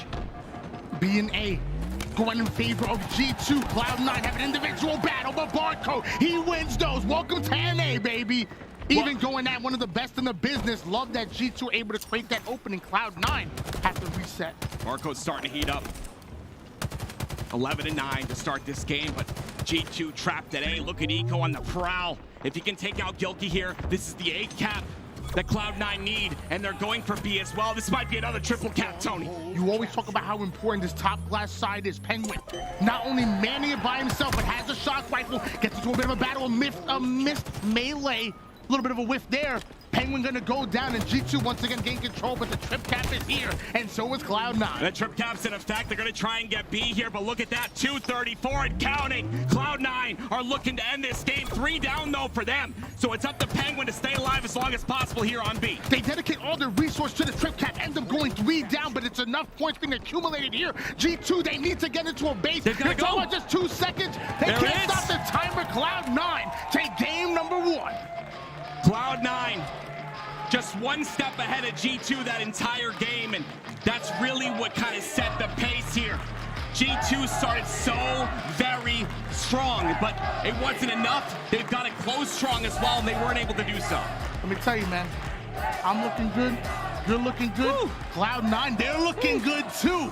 Yes, they are. Cloud9 able to weather the storm that G2, they start off hot. That 94 to what, maybe 20-point lead in favor of G2. I started to become a believer. Right. Cloud9, They show you how dominant they are. They show you how they can change the pace of games with just one given play, 1, 2, or 3 down, and they punish you off of those spawns. Cloud9 take game number 1. I guess we really shouldn't be surprised. Yeah, we shouldn't be surprised, but it was a different Cloud9 that we saw on Friday, right? They've really stepped up their game. And, you know, what a time to do it on Championship Sunday in a major tournament. Take a look at the stats here. Stellar, 17 and 11. An 8.3 KD for him, but Barcode, I talked about him being the X factor. 14 and 10, not having a bad start to the series. It's not impossible for G2 to answer back here, but Cloud9, they look strong. They are the 2-time LAN champions. They're looking to take this LAN, and this is their stepping stone. I don't want to put everything in the stats, but the same way that you highlight Stellar, I got to point out Straight Sick on the opposite end. Right. You know I love me some Straight Sick. I've been watching him since Halo 3, baby. I'm classic, if you will. 4 kills, 2,600 damage. Yeah. They need a little bit more out of Straight Sick. Going into this Game 2 Slayer, I'm looking at him to have a pop-off game. And maybe it's the Game 1 jitters, right? Straight Sick has been in the industry for so very long, and, you know, he's obviously a veteran in Halo, but maybe that's just the Game 1 jitters. You know, you got to get him out. Maybe he just needs to warm up just a bit. I know Straight Sick is capable of slaying out. It just comes down to one player just really popping off on this G2 roster. Cloud9, they're going to have an overall solid performance between all of them. You saw it right there. It was a very even scoreboard in terms of kills and objective as well. So G2, they kind of need, they're the underdogs. They kind of need that X factor like I talked about to really come out, pop off, and have an incredible game. And then the rest of the team just jump on his back. Bad news for G2. They're playing on Streets for Slayer. Cloud9, one of the best Streets maps as far as their, don't get me started on their slang. They can slay with the Right. best of them. Right. Cloud9 are so good at putting you 3 down and punishing you. You saw it on Recharge. When they do it on Streets, I'm telling you, watch out. It might be like a 15-14 game. Oof. And then you'll see Cloud9 just bust a hole in the defenses of G2, and then it'll quickly become that 31 to maybe 22 game. It'll really start to widen towards that 30 kill mark. And that's why G2 cannot let Cloud9 get that initial advantage, right? If they get that initial advantage, it's going to come to a point where it's going to get out of control, and Cloud9 are going to be a step ahead. That's what can't happen here. G2 have to make sure to be strong early, right? They were strong early in game number 1, so that comes to my next point. They can be strong early, but they also have to finish strong as well. You got to start good. You got to finish good. Right. And the middle has to be pretty good, too. It's got to be pretty G2, good. you got to play good. Good. That G2 stands for we're good, too, or good in game 2. I'm not sure. Cloud9 going into this matchup, and you know they must be feeling confident. And they know how good they are in Slayer Streets, man. We already know, just as much as they did, it's one of the best game types. There's a possibility we go to game 3, and we'll see a 2-0 lead in favor of Cloud9. Let's be realistic. Yeah, we were talking about the question of Bound. You know, is he able to play, in his own and fill the shoes of Renegade? No longer are we talking about Renegade's shoes are thrown out. Bound is he's wearing his own shoes right now. He's really stepped it up. Saturday was the first day that he stepped it up. Now on Championship Sunday, we're going to see a little bit of that as well. Bound absolutely belongs on this squad in the same way that Cloud9 were able to play around Renegade and make him the star. They're doing that for Bound. They're starting to come into their own. You know, it's funny because I believe at one point the narrative started to become Bound having to fill in Renegade shoes. Right. I think now we need to toss that out. Kind of like you alluded to. Yeah. Bound, just be the best version of you. I love that. Go out there and be the best Bound possible. Because when you're not trying to play like X, Y, and Z, when you're playing your game and you're doing what you need to do to be successful, Bound look good, Cloud9 look good, and Cloud9 tend to dominate. I'm telling you right now, that man on your screen, he does not want to be compared to anyone else. He is his own man. He is his own player. And I'm telling you right now, he's going to set a precedent here in Orlando and then moving on to Worlds as well. Cloud9 looking so good in this game number 1 and looking so good when it matters the most on Championship Sunday. I'm trying to do the Bound. Are you okay? I'm trying to do that. It don't look good on me. No, it don't look good on him. I'm just saying. Yeah, it does. So does that Cloud9 jersey. Yeah. And, you know, they had hit me up. And they had said, hey, Tony, you want to join Cloud9? I said, no problem. I need a $10 million a month contract. That's a lot of money, Tony. They only offered 9. Oh, so you wouldn't take 9? You didn't want to? Don't disrespect me. Oh, yeah, 9 don't mils. disrespect You're right. me. 9 million is not enough. So if I was on the team Cloud9 3-0, we're Bound. Who knows? Maybe a 3-1. 3-1. Maybe right. go to Game 5. I don't know, man. Hey, if you ever get on Cloud9, I'll be your coach. No. You want Hoaxer instead? No, Okay. I want anybody who's not on mouse and keyboard. Cloud9, ladies and gentlemen, trying to get back to championship form. I know you mentioned Bound as far as that movement. I love that. I want to know one more player, especially when it comes to the Slays department. Yeah. Where do you think this firepower is going to come from? Eco. I mean, Eco's the player that's going to kind of take that Slayer role as well. And, of course, I think that Eco's that all-around player. And, you know, Frosty called him one of the smartest players in the game. You love to hear that from a man like Frosty, a man who's obviously been in the scene for a very long period of time. So Eco's my player to watch here. And, of course, we're comparing him against Gilkey. And this is the Slayer stats from the bracket. You know, Eco's got a 1.01 KD, so he's going positive. But his job is just to kind of put shots in, you know, make sure to stay alive, but also kind of be that opening player. And he's doing that just fine. Well, the same way you're going to look at Eco to really be that back player and to clean up those kills from that entry, frag damage, that Bound's able to create, I'm looking at Gilkey.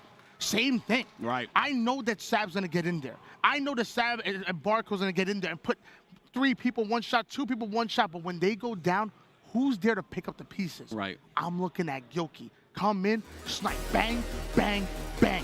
That's how you get Rockets. That's how you get Bulldog. That's how you beat Cloud9. Here we go. It's game number 2, Cloud9 versus G2. Can Cloud9 extend the series 2-0 is the question. It looked really strong in that game number 1. But it comes down to G2 trying to make the upset happen, tying this series. Slayer Street's a very fast-paced map. So many power weapons to control. And that Bulldog's going to be a point of contention for me.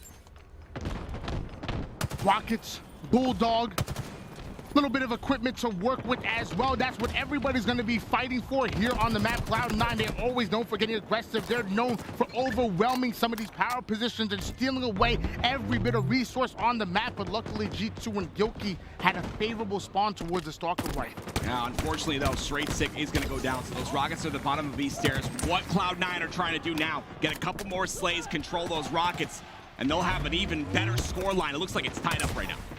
Penguin on screen. Normally the objective player, always question what he's going to do as far as Slayer. Sometimes he drops 20, sometimes he drops 2. I don't know. He's a little bit inconsistent sometimes in the Slays department, but Penguin has been looking good. Rockets in hand. Makes his way over towards the strong side. Nobody in his sights just yet. Eco off the screen gets into a bit of individual battle. Gilkey going to go down because of it. Cloud9 now have the numbers. I want to see them push up and play with them. Penguin gonna have those Rockets and some great awareness there to know that they're gonna be on the bottom of that tire window side. And 4 down for Cloud9 though. G2 looking to answer back right here. And Sab's got the commando to use on these spawns. It looks like they're making a push through purple. Sab, one of the better players with the commando, loves to put on that entry damage. Keep in mind, they're gonna swap, not drop, so that BR comes out a little bit slower here. Barco, the first one to go down for G2. That's gonna leave a man down, luckily answering right back, taking down Eco. Bit of A-side control being fought over, but Sab's one shot, not much he can do. So Stellar does a good job right there, right? He tries to stay alive towards A. He knows he has help on the PD side, but a beautiful job by Sab to get that trade.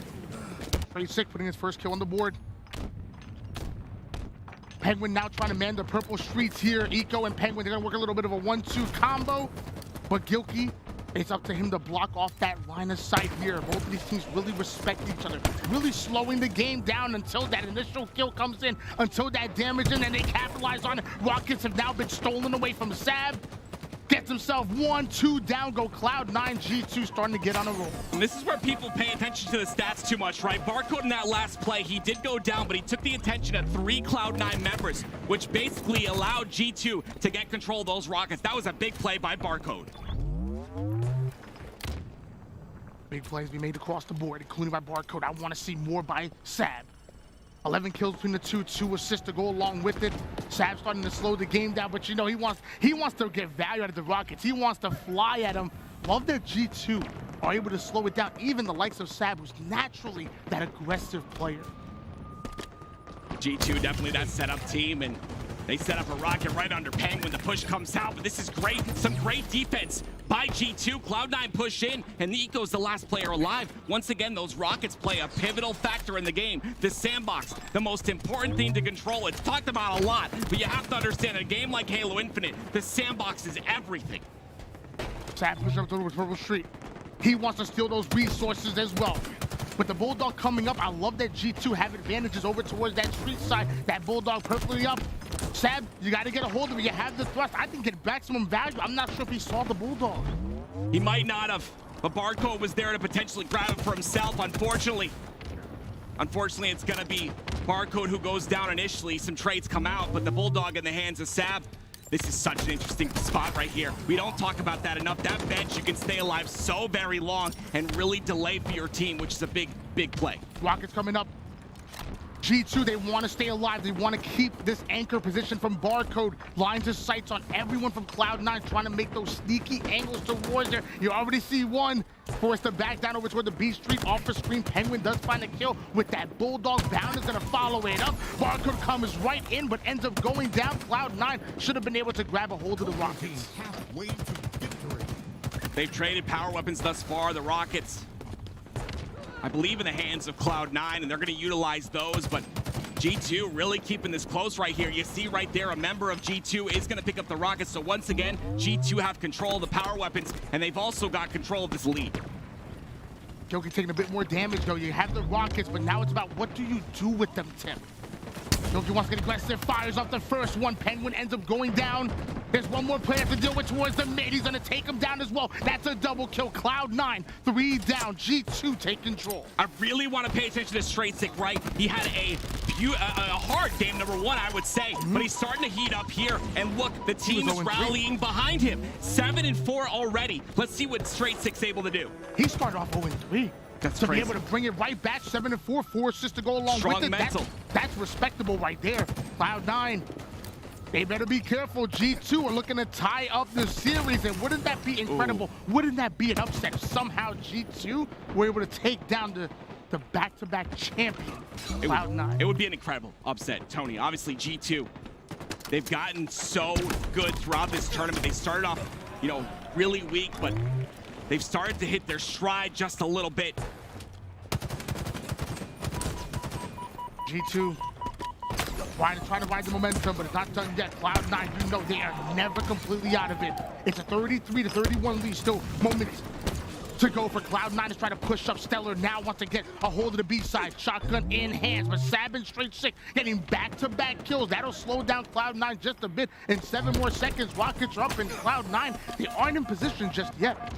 And you talk about Sab, he's having an incredible championship Sunday, and of course Saturday playing well as well.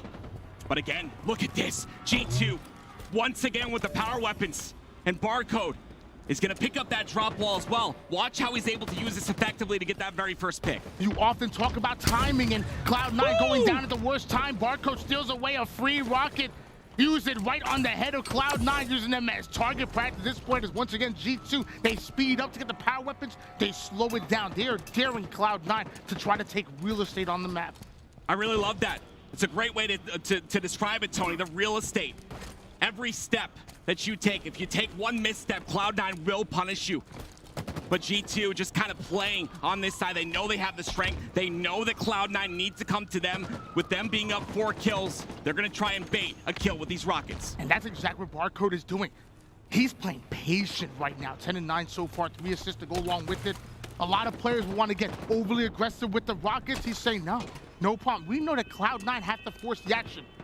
We're the ones who have the lead. They're the ones who have to make something happen. Barcode is just waiting, making sure he gets value out of the Rockets. It's about to come right now. Penguin down to 1 shot, but can't quite find the kill, and eventually Barcode ends up going down. That's the kill that Cloud9 are looking for. Cloud9 are going to start to get aggressive. I want to go into a listening with G2 real quick as the push is happening from Cloud9. We're dying. Nearing victory. On me, chasing you, weak corner. Trying to live, I died. 2. Watch out top A. He's going back in now, we're good. All right, play tight, we're good. Live, guys, live. Rockets in 20, if we can hold C here. They're gonna be B. Right, good, might be back also. I might be. I'm looking above you. Thrust is back. Looking above Rockets in 15. Inside arcade, Stellar. I hear one on me, purple. Rockets in 10. I got a melee. No, I didn't. What's going tires? We're good. Yeah, We can't die. Chris will spawn before Rockets, or as they spawn. We're good. B. Rockets are up now. I'm trying to play up. I'm playing. Oh, he's close on me, purple. One shot, purple stairs. One shot hiding. He's hiding purple stairs. Being on a 1 shot. Yeah, let's see. He's coming up top purple now. He's on your purple stairs. He's up. On me, guys. In C. They have rockets somewhere. I'm trying to watch you. I think it's one more rocket. Play tight here. We play tight. B stairs with a shotty. B stairs with a shotty. Trying to watch your push. Yo, top spike. Come in on me. Three, all over me, all over me. There's a 2 or 3 here. I'm gonna die, Sab. I'm no shield. Driver. Alex is flanking. Red room. Driver. I felt trash. Bottom C, weak ping. I'm flanking commando. I don't see Balk. Driver, shotty, one hit. Going into C. I missed my melee. There's 2 there. Listen, two back commando. All right, I might die here then. G2, who normally are so disciplined, normally one of the best at keeping hold of the lead, sadly weren't able to hold it against Cloud9. Cloud9 break right through, now a 5-kill lead. Just 3 more for Cloud9 to take game number 2 and to go up 2 in the series. Fountain has the weapon to end this game in his hands right now, but they've got to take care of Gilkey and Sab, who are playing that PD really well. Another kill comes through, 2 more left. Fountain's gonna get another. 1 kill remains for Cloud9. 49 kill. Penguin comes in now, chasing down the one-shot straight six. Was able to get away, by the way. No nades to work with. Still able to find the kill. Killing spree for Penguin. I don't think it matters. They already got the win. Wow. Cloud9 2-0 versus G2. Coming out to play. G2 look really strong. Again, towards the beginning of that game, into the mid-game. But then Cloud9, when you're a 2-time LAN champion, you know exactly what to do to tighten up and make sure you end that game well. You've been there, done that. You've seen these circumstances time and time again. G2 at this level, at this competition, I'm talking about going in for top 4. Right. They haven't been there. They haven't done that. It's crazy. Cloud9, even down against a disciplined team like G2. We saw G2 time and time again. When they get aggressive, power weapons. When they slowed down, when Cloud9 were coming off a spawn, they did everything almost right, except win the game. Yeah, and honestly, if you're looking at the side of G2, no one really had a bad performance right there. There was no standout performances on that side, but there definitely was one on the side of Cloud9. I'm looking at Penguin 16-9. And this is a player that honestly, in my opinion, started pretty slow on Friday, but really is starting to hit his stride when it matters the most. Penguin, again, we talked about it before the game started, normally known as that objective mastermind. All the advanced analytics lead to Penguin being one of the best objective players that we have in our league. Showing, hey, you know what? I can put the ball down. I don't need no flags to run. If you give me a BR and some open space, I'm going to take some faces. And here we go. Game number 3, I talk about it all the time. Oddball is a favorite of G2. And they performed well in Oddball, but we've got Cloud9 who, like you said, they've been here time and time again. They've been in a position where, you know, it's time to make the sweep happen, right? Sweep the dirt up off the floor. It's time to 3-0 G2, and that's exactly what Cloud9 want to do. But G2 really have to come out here and give every last bit of effort they have left in the tank to make sure that this doesn't happen. Look at that right there. I talked about it. 4-1 in Oddball. G2 are an Oddball squad. If this is their time to make a comeback, if there's any time at all, it's right now. I'm not going to lie to you. The stats show that G2 are great at Oddball. Not even just today. I'm talking about even going before the tournament. My thing is, the only thing I'll push back on you with. Do it. Yep. They didn't play against Cloud9. Hey. Cloud9 don't need a best game type. All they need is those BRs. All they need is each other, because that teamwork and the coordination, the aggression sometimes is too much. All I'm saying, G2, you might be good at Oddball. Cloud9, they're good at Halo Infinite. And you know what? You're the teacher, Tony, and now you've given them a test. This is the test right here. Can G2 win their favorite game type against the likes of Cloud9, who are playing really well today, by the way? Can they do that? This is their next test, their next stepping stone. And as a team, you live for these moments. Absolutely do. G2, this is your time to shine. And by the way, we are down in the elimination bracket. You are 1 loss away from being sent home. Do or die. It's Cloud9 going up against G2. Will you get swept? Just got an update from the back, and guess what? EUnited up 2-0 versus Sentinels. Not something we'd expected. EUnited having an incredible tournament, but you know who's got to have an incredible tournament right now, and it has to start right now? It's going to be G2. To bring this series back, they've got to make sure they bring their A game here. We've seen it before. We've seen what they're capable of. Let's see if they can close it out in this game. Sniper rifle, overshield. These are the two weapons that both of these teams are going to be fighting for. Cloud9 known notoriously for having huge starts onto live fire, with G2 already going 3 down. That's some great advantage, not only towards the ball and the tower side control, but overshield on that delayed pickup. Right. Cloud9 already there. Yeah, they're already set up on that side, and they've got the drop wall. They've utilized that as well, which is going to be huge for them. This OS can really set this game on fire. But G2 have to get the extinguisher. They've got to put this fire out. Eager with the overshield. Going immediately toward the bottom mid side with Cloud9 electing to rotate the ball over toward the A side. G2, we know how good they are at holding setups, but now we're going to find out how good they are at breaking them. And as soon as they start to push onto the A side, what do? They rotate the ball. Yeah, the rotation on Cloud9 is beautiful right here, but I really like the push from G2 towards the bottom side of the map. They've applied the pressure, they've gotten 2 down, and now they can capitalize on it. But now, I want to hear what Cloud9 sound like while they're 3 dead. What kind of plan are they formulating? There's right in front of them. They're all right. I got one. Elbow. Ball's weak. Elbow. 2 elbow. Tire box really weak. 2 1-shots. 3. Yeah, nice. Nice shit. Yo, I spawned this. Get the tower. Get the tower. Throw it off. Just gonna hold it. Elbow weak. 2 shot. I died. That's box weak. One shot elbow, stab. One shot elbow. C Keep taking box our time weak. here. Keep taking our time here. OB 20 Shot. seconds. Nice. I heard you. Bottom tower. Don't let him play this. Don't let him play Tower, this. 1 shot. Bottom tower, 1 shot. 3 dead. We can hold A. We can hold A here. They're playing it right now. Combo, last guy. Nice. He's Good dead. time. Good time. Spawning B probably. Spawning B. Yep. We got shots. We don't need to get kills here. We need Kevin. position. That guy's on pillars. I'm behind you, Kevin. OB now. Over. Try to live. I'm on it. Okay. All right, Zane's got it. Nice shit. Yo, I'm gonna push top up. house. They're gonna be Dummy door weak. Dummy door 2 shot. Dummy door 2 shot. Blanket big door. Dummy door was 2 shot. Yeah, it's 2 bottom mid. 2 bottom mid pillar side. 1 shot. I got 1. I can push pillars. I'm pushing this as well. Pillars. There's dead. Top house, going to big door. I'm trying to live. There's a guy tower. Yeah, he's weak. Goki, 1 shot. Dead. Yep, 3 dead. There's a guy tower. Yeah, let's guy left. It's right here. Good spawn in A. Elbow Shot. weak. Nice! My son dummies. Yeah, I'm just look at me. Pick I that spawned shit in A. up. You get it. Yeah, dummies now. Okay. He's going dummy door. Or mid cut. Yo, I'm back elbow right now with E-Wave. There's a guy on Obi weak. Gilkey, really weak on Obi to Keydoor. Okay, listen. Barcode's going rat tunnel to I'm big door low-key right hunting now. right Rat now. tunnel to Low-key big door Okay, get ready to right play now. at him. Get ready to play. Yeah, Get ready to bounce play. good, bounce good. Red board Play it on, play it. Red board Keydoor. Yeah, you're good, man. You're good. I mean, make them kill you, I guess. Yeah, 100%, I'm dead. 100%. Top house. Nice shot. Sniper's next, guys. Go pillar door. Looking at it. Nice. I'm looking Keydoor. Sniper at 5. Oh shit. Sniper's up, guys. Bottom mid, Keydoor. I got it. Rat tunnel. Keydoor.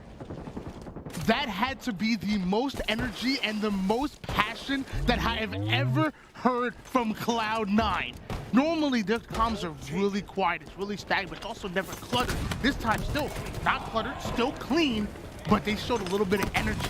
They showed like they want to be here. I love energy, and it sounds like that with Stellar. And you know what? Something about Stellar is he's having a phenomenal tournament. Yesterday, he was popping off in his series, and he's doing it again today. 8-5 already to start this game number 3. And again, we talked about G2 being an oddball, but right now, Cloud9 are ripping them apart.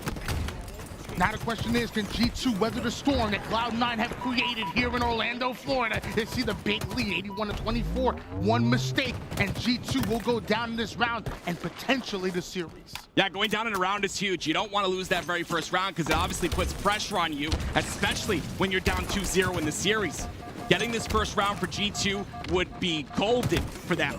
But unfortunately, Cloud9 are making it very difficult. G2 still looking to pull off the upset. Overshield coming up. Maybe that's what they need with the nades. Start to fly and straight sick gonna go down because of it. Cloud9 starts to move in position.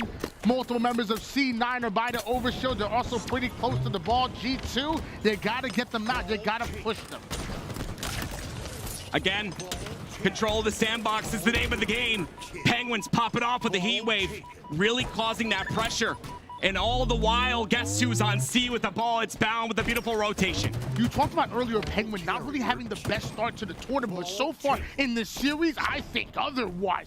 Penguin has absolutely been going off, literally all series on, whether it's Slayer, Objective, and now I'm looking at the assist as well. Penguin, he's checking off every category. I love to see that. Yeah, 10 kills, 10 assists, only 7 deaths. You're putting that much damage into the players on the opposing team. and his teammates, I mean, they don't even have 10 assists combined. Penguin having an incredible series here versus G2, and they've got 10 seconds left before they close this out. G2 holding down the A side. Penguin, though, making it as hard as possible, looking to create the break. Right off the rip, 2 down go G2, and Stellar looks to rotate this ball away. Now we're seeing G2 try to apply pressure before they get the setup comes, but it's too late. 3 more seconds. That's going to be it. Cloud9 take round number 1, 1 more round, and they're going to the semifinals. That is amazing. That trade right there to allow that player to pick up the ball and just finish off the very first round, and that was a very convincing round at that. Well, let's watch the break here once again. Let's see if G2 is able to set up on that overshield. It comes up in about 20 seconds. But this sniper, another point of contention, and Cloud9 are going to have it once again. Stellar rotating the sniper rifle right out. Look how quickly Cloud9 are able to steal it away. G2 don't even have an opportunity to react, and now they're going to do the same thing with the overshield. Stellar moving in position. Straight sick, yes, to get the kill. The body shot comes in. Not going to be enough. Stellar ends up going down. So do 2 members of G2. Can C9 once again steal an OS. The big play there with the sniper was to just get that shot off so that player could be cleaned up. It gives Cloud9 the numbers once again, and they take out the ball player. And now all it is left is barcode. Eco's going to take him out as well. A beautiful double. Double kill out of Eco. That's going to slow down G2. Find themselves 3 down and right back to the setup they go.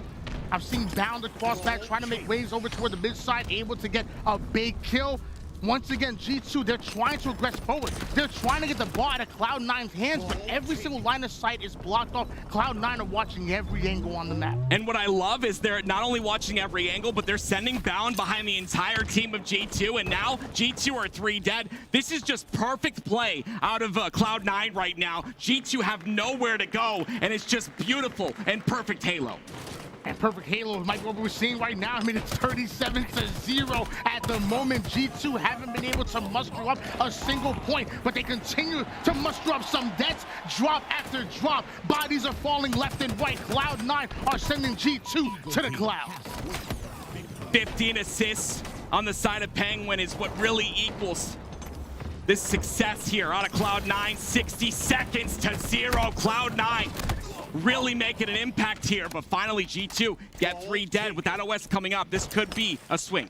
First point to win in favor of G2, and like you said, overshield now being fought over. Straight sick, quickly trying to get into position, but Cloud9 starting to get forward. The commando is out, ends up being stuck. A little bit of a kill from the grave, but Cloud9, they're overwhelming overshield. G2, they just don't have the numbers. They don't have the numbers at all, but G2 do have the ball. So right now, they just got to play their lives. Cloud9 are going to push on the outside, but Barcode making a strong play there, and he goes down. Using the overshield as bait. It's what Cloud9 does best. You thought you had a free OS. No, you do not. Stellar hunts it down. Stellar steals it away. G2 quickly rotating that ball towards B. They want to get it off the map. Stellar's having such an incredible game right now. 3 down once again for G2. Stellar 19-12, and again, we talked about being able to do everything. He's 19-12, but also getting ball time as well. Make that 20. Call him cheddar cheese. Those shots are looking sharp. Stellar absolutely putting holes in G2. Sam's gonna try to get into the action. Eco down to 1 shot. He goes. Cloud9 do find himself 3 down. G2 find himself some advantage, and a sniper rifle as well. Finds the toe of one. Finds the hip of the second one. 2 down go Cloud9. G2 right into their seaside setup. What I'm looking for out of G2 right now is for everyone to rise up with Sap. The man is obviously feeling himself in this game, but they've got to come along with him. 21-15 thus far. He's got the sniper rifle, only 3 bullets remain. Can he make a difference with it? Sab rotating over toward the B side. He knows that's where the pressure was coming from. Cloud9 are already in the face of G2. That forces the early play ball here, so that ball gets reset onto the middle ground. 4 down go G2. If you don't have the numbers, you can't stop Cloud9 from getting the ball. Yeah, 30 seconds is all that remain. Cloud9 are fully aware of the spawns, but there is a player that made it through the back tower, and if Sab stays alive on Brutes here, like I said, that teamwork is what they need to do more of, right? The small talk was there for them to be in a position to help each other out, but this OS is huge, and Sab's able to get it. 20 seconds left for Cloud9 to come out on top. G2 finally finding the kills that they were looking for. Sab steals away that overshield. Bound catches a bit of a grenade, but Sab doesn't find the kill. Finally, it goes down. Little 360 with it. Cloud9 go 2 down. G2 claim control. This is not over yet. G2 are going to have a tough road ahead of them, but they're starting to get some time on the board. They're starting to look a little bit better in terms of teamwork and chemistry. They're starting to wake up a little bit. When we talked to Barcode, that was the #1 thing he said. They start to wake up, they start to talk and communicate, they can win this tournament. Let's see if they can start by winning this series. With chemistry comes coordination. With coordination comes aggression. That's what Cloud9 are mostly known for, but right now G2 are doing a great job of coming back, and the scoreboard is reflecting that. Sab, he has to block off this garage side, but looks like the pressure's actually shifted over toward the sandbags. Cloud9 are attacking from multiple angles. Yeah, that's what I was a little bit worried about, right? Cloud9 had this coordinated push, but the heat wave is a great point of contention, right? It's going to be able to play that defensive wall for the side of G2, and Sab making work with it as he gets 2 down for Cloud9, but he's got another 2 coming towards him. 27 kills. Only has died 17 times. Doesn't have much ball time, but it's so easy to grab a hold of that ball and to hold on to setups when you have a player like Sab consistently putting Cloud9 on the black screen. And not only that, but Sab really did a great job of trying to rotate that ball with the repulsor. Unfortunately, the slays were coming out from Cloud9, so G2 had no chance to rotate it. So now it's in the hands of C9, and 15 seconds is all they need. Cloud9 stood away the ball, and obviously momentum, and maybe this game. So far, G2 did a great job of clawing their way back into it, but time is dwindling down. G2 are dropping like flies. That might be it. Cloud9, they're going to the elimination semifinals. G2, they tried their hearts out, but Cloud9 looking really strong. And you love to see that on Championship Sunday. But I just don't get it, Tony. If you look at the stats here, it says that G2, they're a really good oddball team. So I'm just really confused. Like, look at it. It's actually crazy because the stats actually. What's wrong with you? Forget the stats. Forget the papers. Cloud9 are going to the semis. Woo! Cloud9. Stats don't matter on Championship Sunday. Championship Sunday is the day that everyone comes to play. Stats don't care about your feelings. You care about Championship Sunday enough, you can 3-0 a team like G2 and move to the semis. Cloud9, they're looking championship ready once again. They are continuing to impress. Cloud9 again, this is the same team that started off that season back-to-back champion. They might have dipped a little bit in Kansas City, didn't look the same, and they don't look the same now because you bring in Bound into the roster, but as of right now, there's one thing that does look the same. Cloud9 look hungry, and this losers bracket, it's on the menu. Yeah, Cloud9 remind me a little bit of the Celtics, right? There was a little bit of a rebuilding period there, and honestly, now they're looking real strong, and with Sentinels having a little bit of a weak start to their series, you know, potentially we'll see an EUnited Cloud9 semifinal, but they've got to make sure that they bring their A game. I'm getting an update right now that in game number 3, Sentinels are up 1-0 in oddball, so maybe Sentinels make a comeback in that other series.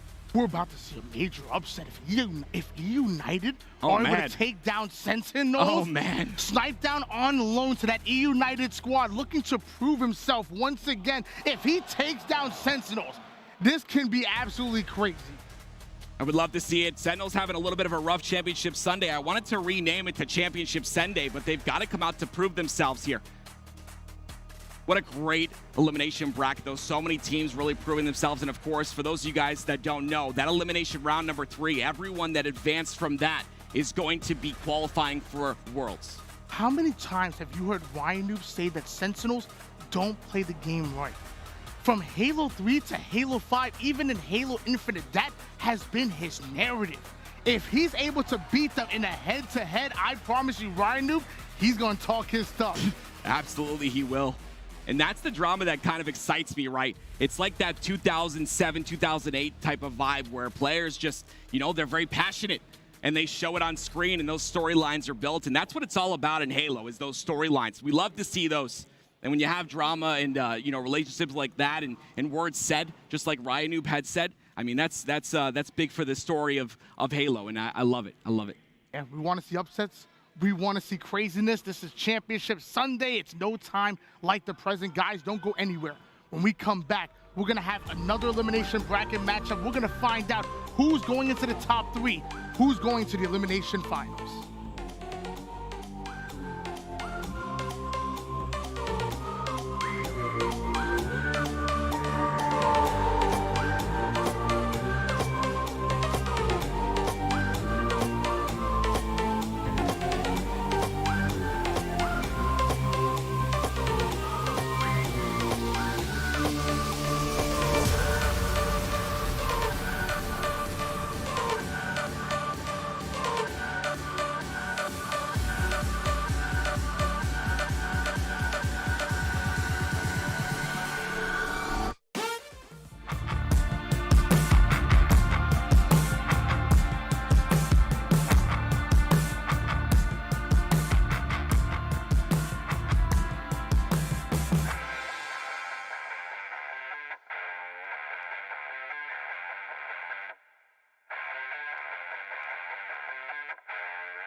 actually an opening kill on Frosty. EUnited are going to take advantage of that. Ryan Noob taking out Snakebite. That could have been such a swing. But here we go. Royal 2 been spotted out, gets so much damage on these players, but EUnited on the hunt. And these kills are being traded now, and both these teams fearful of just jumping the hill too early. Frosty had a one shot right in front of him. Another player's going to be hanging about there. It's going to be sniped down. He goes down to 2 players down now. The disengage from Frosty, preventing that player from coming out of Red Room. He's got the Bulldog. Wow. He's going to put it to good use. That was just a brilliant read. And Sentinels are right back in this one. This hill has been scrappy, and I expected nothing less. Yeah, so such a great position over there towards rails, and you know he has the calls from his teammates if he needs to jump away from a grenade. And since that player didn't poke out from the water cooler, looks like Snakebite's going to blend last couple seconds, and that's going to be first hill going over towards Sentinels. Yeah, well, let's see, though, because those rockets could cause a problem by Tram, and he's actually going to blow himself up. Snakebite got right in his face. One player, World 2 inside of Tram. Another one on the outside by Palm Trees. Rynoob, good use of the Sentinel beam to just add some damage to that player as he makes his way in. 2 things were really difficult there. EUnited waited a little too long to charge in there, so not only did they not clear those players outside of the Tram, new players spawned inside Tram. Sentinels can just sit back, turtle up, and get a couple kills and secure some hill time. Yeah, and there's really no other choice right now for EUnited. They have to wait for their teammates to come off spawn. It's a very difficult area to break. As you can see, those narrow chokes. It's going to be problematic here, but a cheeky little jump might just be enough for Rynoob to get to the back of the base. It's going to be half shield, but still, he's got teammates here to help him out. A few trades are coming in, and there he goes, right on the flank. Look at him go. As he managed to just catch right behind him. Royal 2, though, and Frosty, they get the kill, working in tandem together, and look at this, getting out of there. Got to try and stay up for the time being. Great nade, a great shot from Snipe Down to end him. Surprise, Snipe Down was able to break in there. Rain also gets a kill of his own lethal. What Sentinels are doing is great, though. Every single time they're over here inside the Tram, they're splitting up on both sides. They're over at Commando, and they're also at Ivy. So even if EUnited are able to break through on one side, they don't have control of Tram. Snakebite's waiting. You can see him looking at his teammate's screen. He's coordinating when this push is going to happen. He wants to see what his teammate is going to do, and then he'll go in there and respond. He's also looking at death screen. Frosty has a small glimpse on a death screen to tell if someone's right around the corner, whether he can jump up and surprise him. There's the double. He knows Snipe Down's a little weak, and he says, I don't need a challenge, I'll get time, and that's going to basically be a triple. Unofficial. Give him the medal, unofficial triple. Love to see it for Snakebite, but for EUnited, they need to get an answer. They need to get an answer fast because it is a 2-0 lead for Sentinels. And as of right now, ever since Game 2, EUnited have not been able to get progress. They haven't been able to get a round win on ball. They haven't been able to get a hill captured in King of the Hill as well. So it has been full control for Sentinels, Balshi. Yeah, it's been full control for Sentinels. I wouldn't even consider it full control. They've been doing the objective significantly better than EUnited. When you look at the slays, when I last counted it up, Sentinels are only outslayed by 2 kills, but they're just in a better position. So during that Tram hill, they were going about even with EU, but then they'd grab a little time, hop on out, trade a couple kills, still keep control of Tram and the spawns. So it's just better manipulation of the spawns and controlling of the map from Sentinels. That's the name of the game when you're talking about Halo. It's the type of game where, you know, yes, obviously your shot counts. Yes, hitting the headshot's nice, but look at that bounce and manipulating the map. Yeah, no. Last package I got delivered by Amazon looked exactly like that. I was like, what did somebody do to this? Don't shoot a rocket at that crate. That's a black hole. Just saying. Right down on the flank here. Good Sentinel beam usage as well. It's a very, very underappreciated weapon. And I love seeing the pros using it as much as they have been.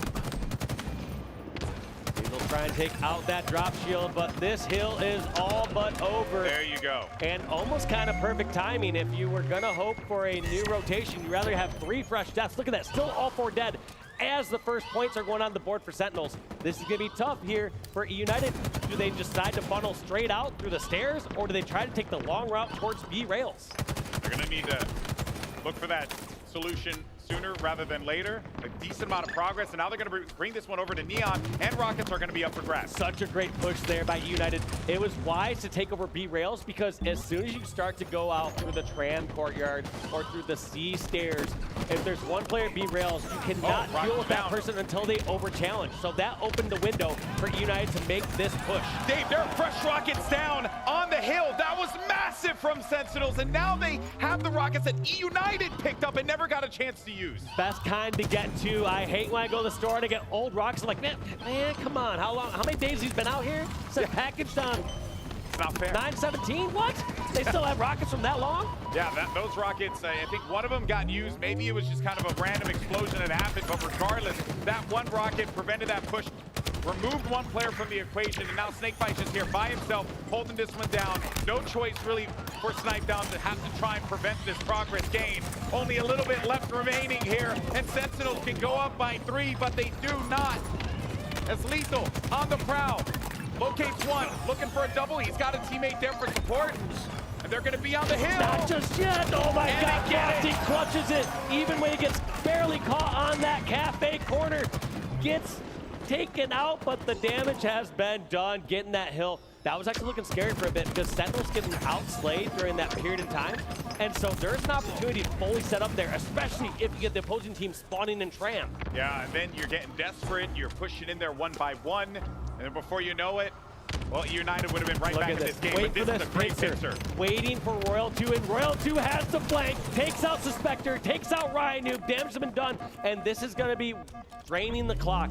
You don't expect Frosty and the Sentinel squad to be throwing lives at this hill. Instead, they're going to play the Slay game, which we haven't been seeing them play the Slay game these first couple games. Yeah, that's right. If you're new to King of the Hill, the clock is going to tick down when the enemy team is not, or no matter which team is going to be in the hill. So if you have that lead, you probably don't really need to sit in there all that long. All you have to do is just prevent your opponents from getting control of the hill, and that clock will be the worst enemy of your opponents.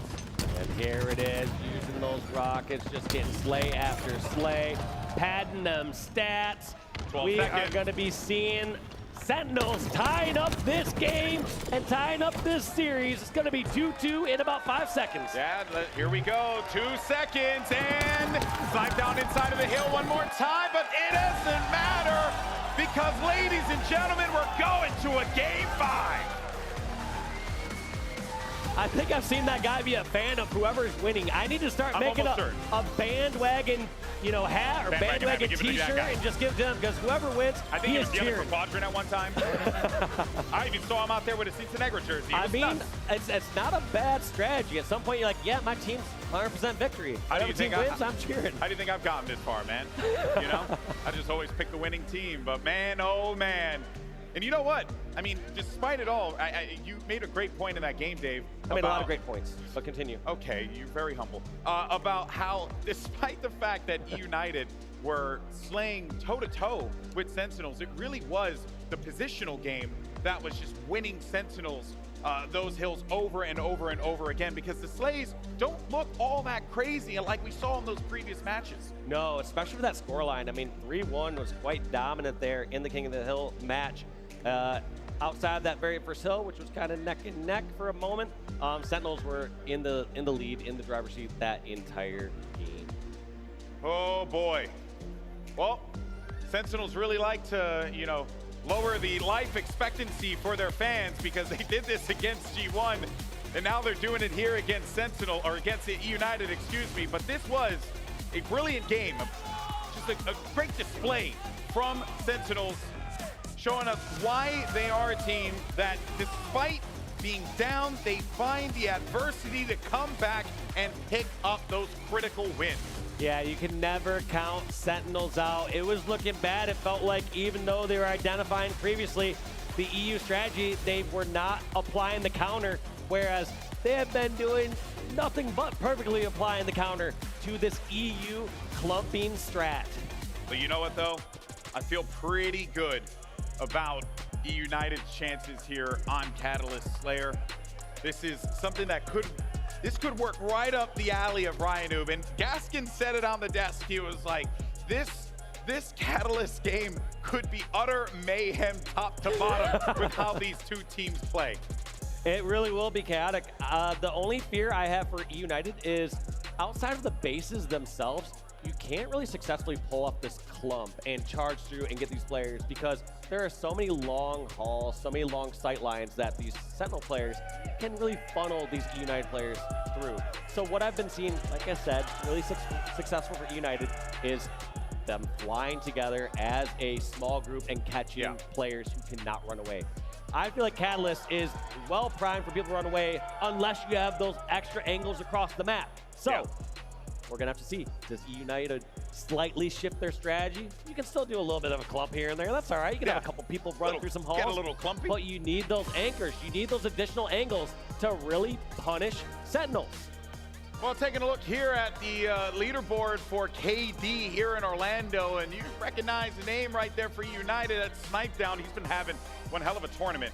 And really, given the circumstances of the situation, you know, the whole FaZe fiasco, even with Spartan and what was happening over there going to the team, and then him going to EUnited, you got to give love to this guy, man, because he has been playing very well with a team that, honestly, I never would have thought I've seen. I never thought I would have gotten. And I also got checked back with the TOs and the production team. Is his stats included there from the pit game that we were playing? Because, I mean, that also could be a little inflated as he's just slaying Neighbor, Lunchbox, and Elamite over and over Production again. just said, don't be mean. So, be you kind. know, be kind, okay?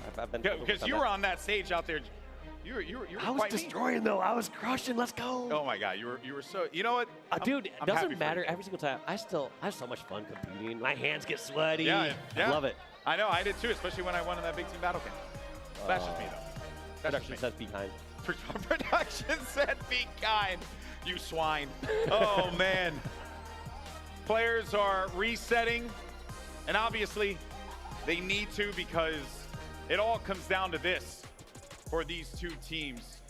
Win, move on, lose, your run here in Orlando comes to an end. And I think EUnited's got to be very satisfied, though, with how this tournament has panned out for them, right? Like, so many things could have gone very poorly for them, and yet somehow, some way. I mean, for them to end 5th, 6th here after such a strong lead against Sentinels, they are. This is true. You know, I'm talking the tournament as a whole, not necessarily. Competition's stacked. I mean, yes, they got a strong start throughout pools, but it's all about how you finish here. And they need to close this series out. They had a couple opportunities earlier, and they did not take them. Well, if you're just joining us, welcome to Championship Sunday.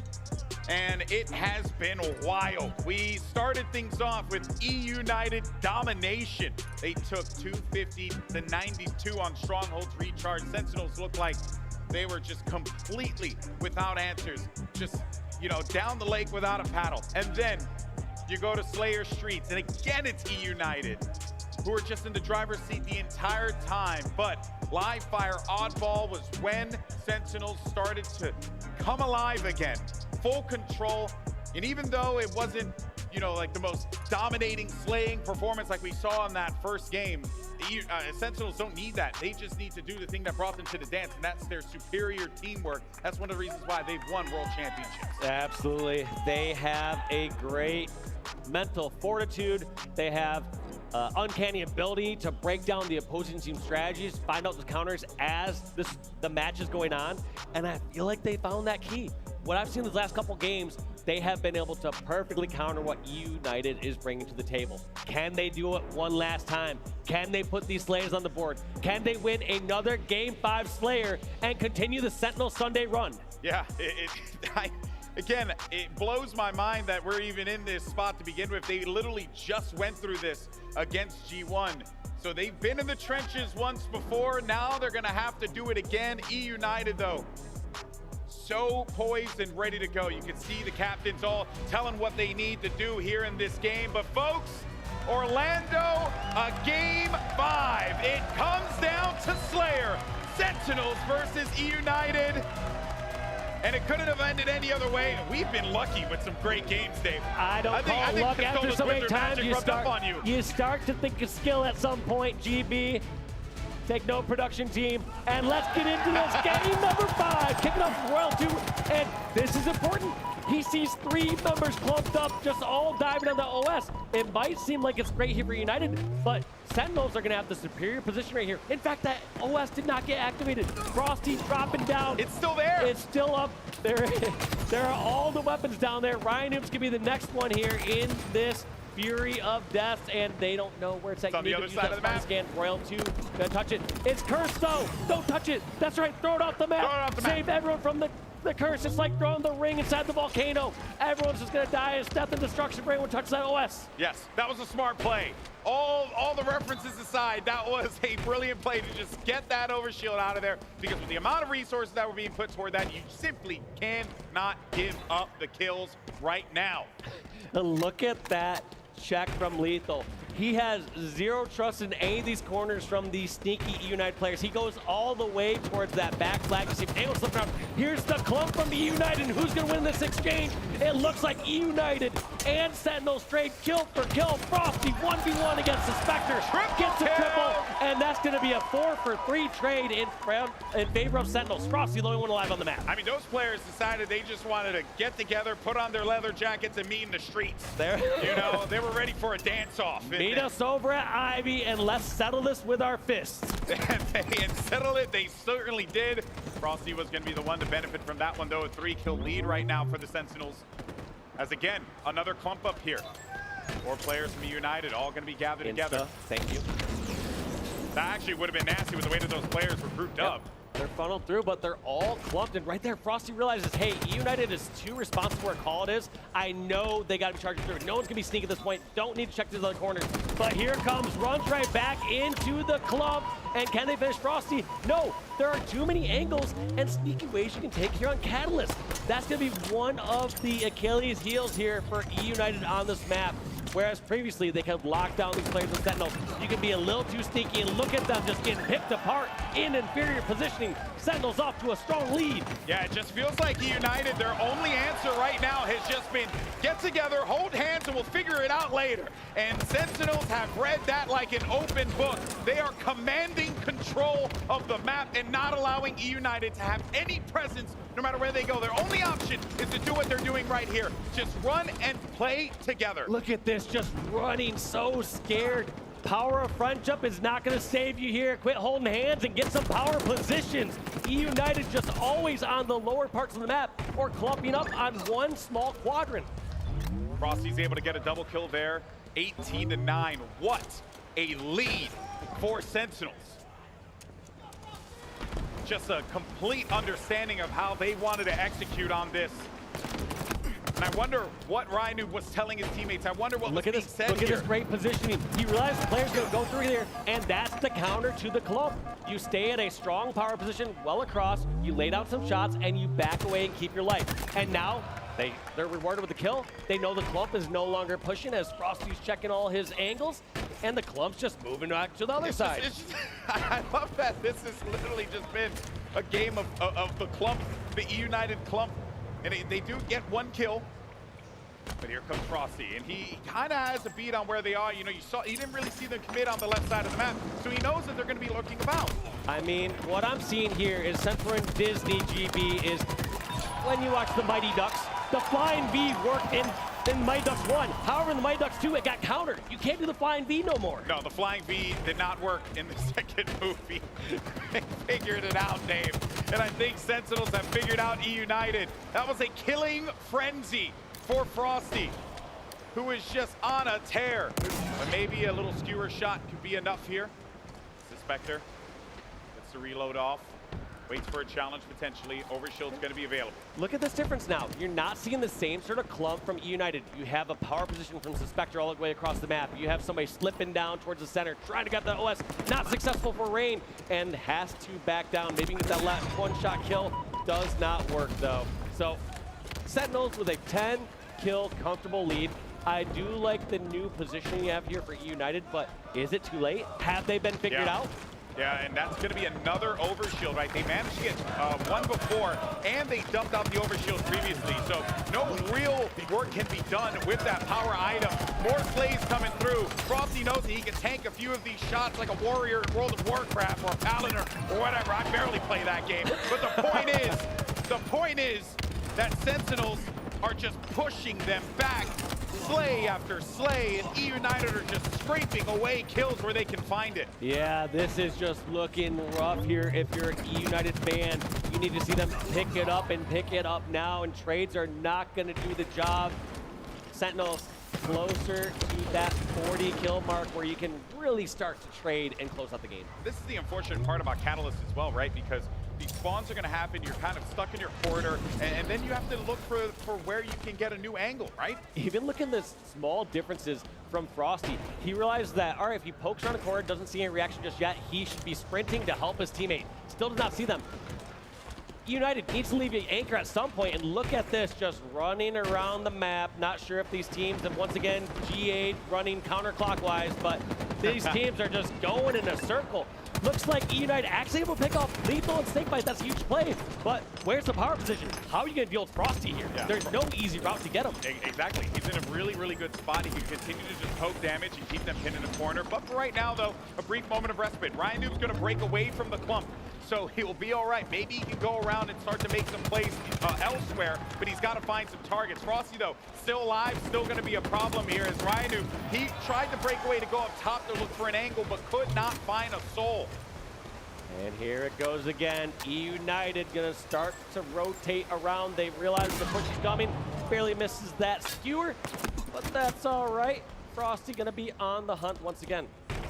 Here's gonna be his play. He's gonna look cautiously, see if anyone else. Nope, doesn't see any damage or any players. Better get moving fast because he better help his teammates before EUnited finds his teammates. And I don't know if you noticed something as well, Dave, but before, Sentinels were checking every corner, they were looking around. Now, they're not even doing that because they know exactly what EUnited's game plan is. They know that they're not going to be looking around the corners because they're just going to be all grouped up. That's been their game plan this entire time. Yep, it's either I see 0 of them or I see 4 members of EUnited. And look at this, it's starting to slow down a little bit, but this is gonna be so difficult for EUnited to get back in this. At some point, they need to get some unanswered kills. They're gonna need to be in those power positions so that they can actually punish someone like Frosty. But right here, is Frosty gonna get hit?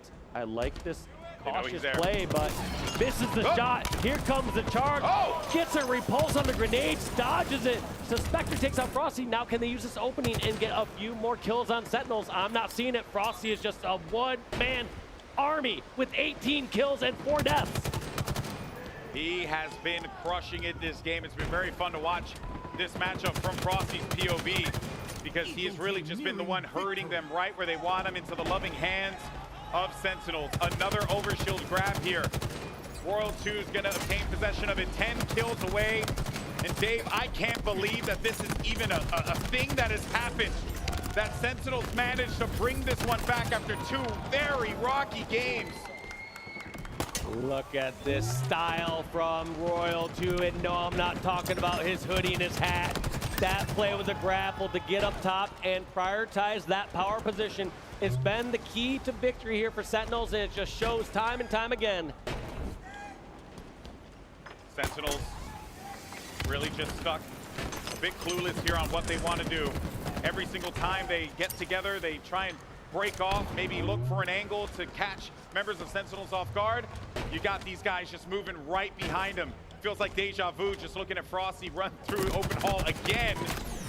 Now he's gonna drop back, and I think maybe that could have been a win condition for them, is recognize that you are gonna get chased by Frosty, so just double back and try and pick off the kills. But then, as soon as you do that, he's gonna disengage, and in comes Sentinels for some more kills. Yep, and this is a disadvantage of all being in one area. When you're clumped up, sure, it works if someone's gonna let you isolate the fight, but you need those additional angles to pick off these stragglers where players can run away. This has just been painful to watch here for EUnited because it's just been perfect counterplay from Sentinels. 3 frags remaining for Sentinels to complete the reverse sweep. Cannot believe that this is a thing that it even happened to begin with. Of course, EUnited still not out of this yet, but it is a long, long crawl for them to come back into the game. We've seen wild things happen before. Couldn't happen here, though. Frosty, brilliant job staying alive. No, he went for the Mario stomp, but it didn't quite work out for him, though. Can't ground pound in this game no more, Frosty, but he's making it look like it. 3 kills away, and Sentinels are going to earn their opportunity to get a rematch against Cloud9. Yeah, but they haven't gotten a kill quite yet. It's been all, there you go, it's been all EUnited. 2 more remaining, Ryanoop. I hate to say it, like, I was just in this position earlier on Pit TS, and I was like, we had my teammates call, all right, no more deaths. I'm like, dude, this game's over. Let's be real. There's no way we're gonna get 15, 20 kills before they get 1 kill. 1 more kill remaining. It's gonna be Suspector Frosty. Who better to get the final frag? And Sentinels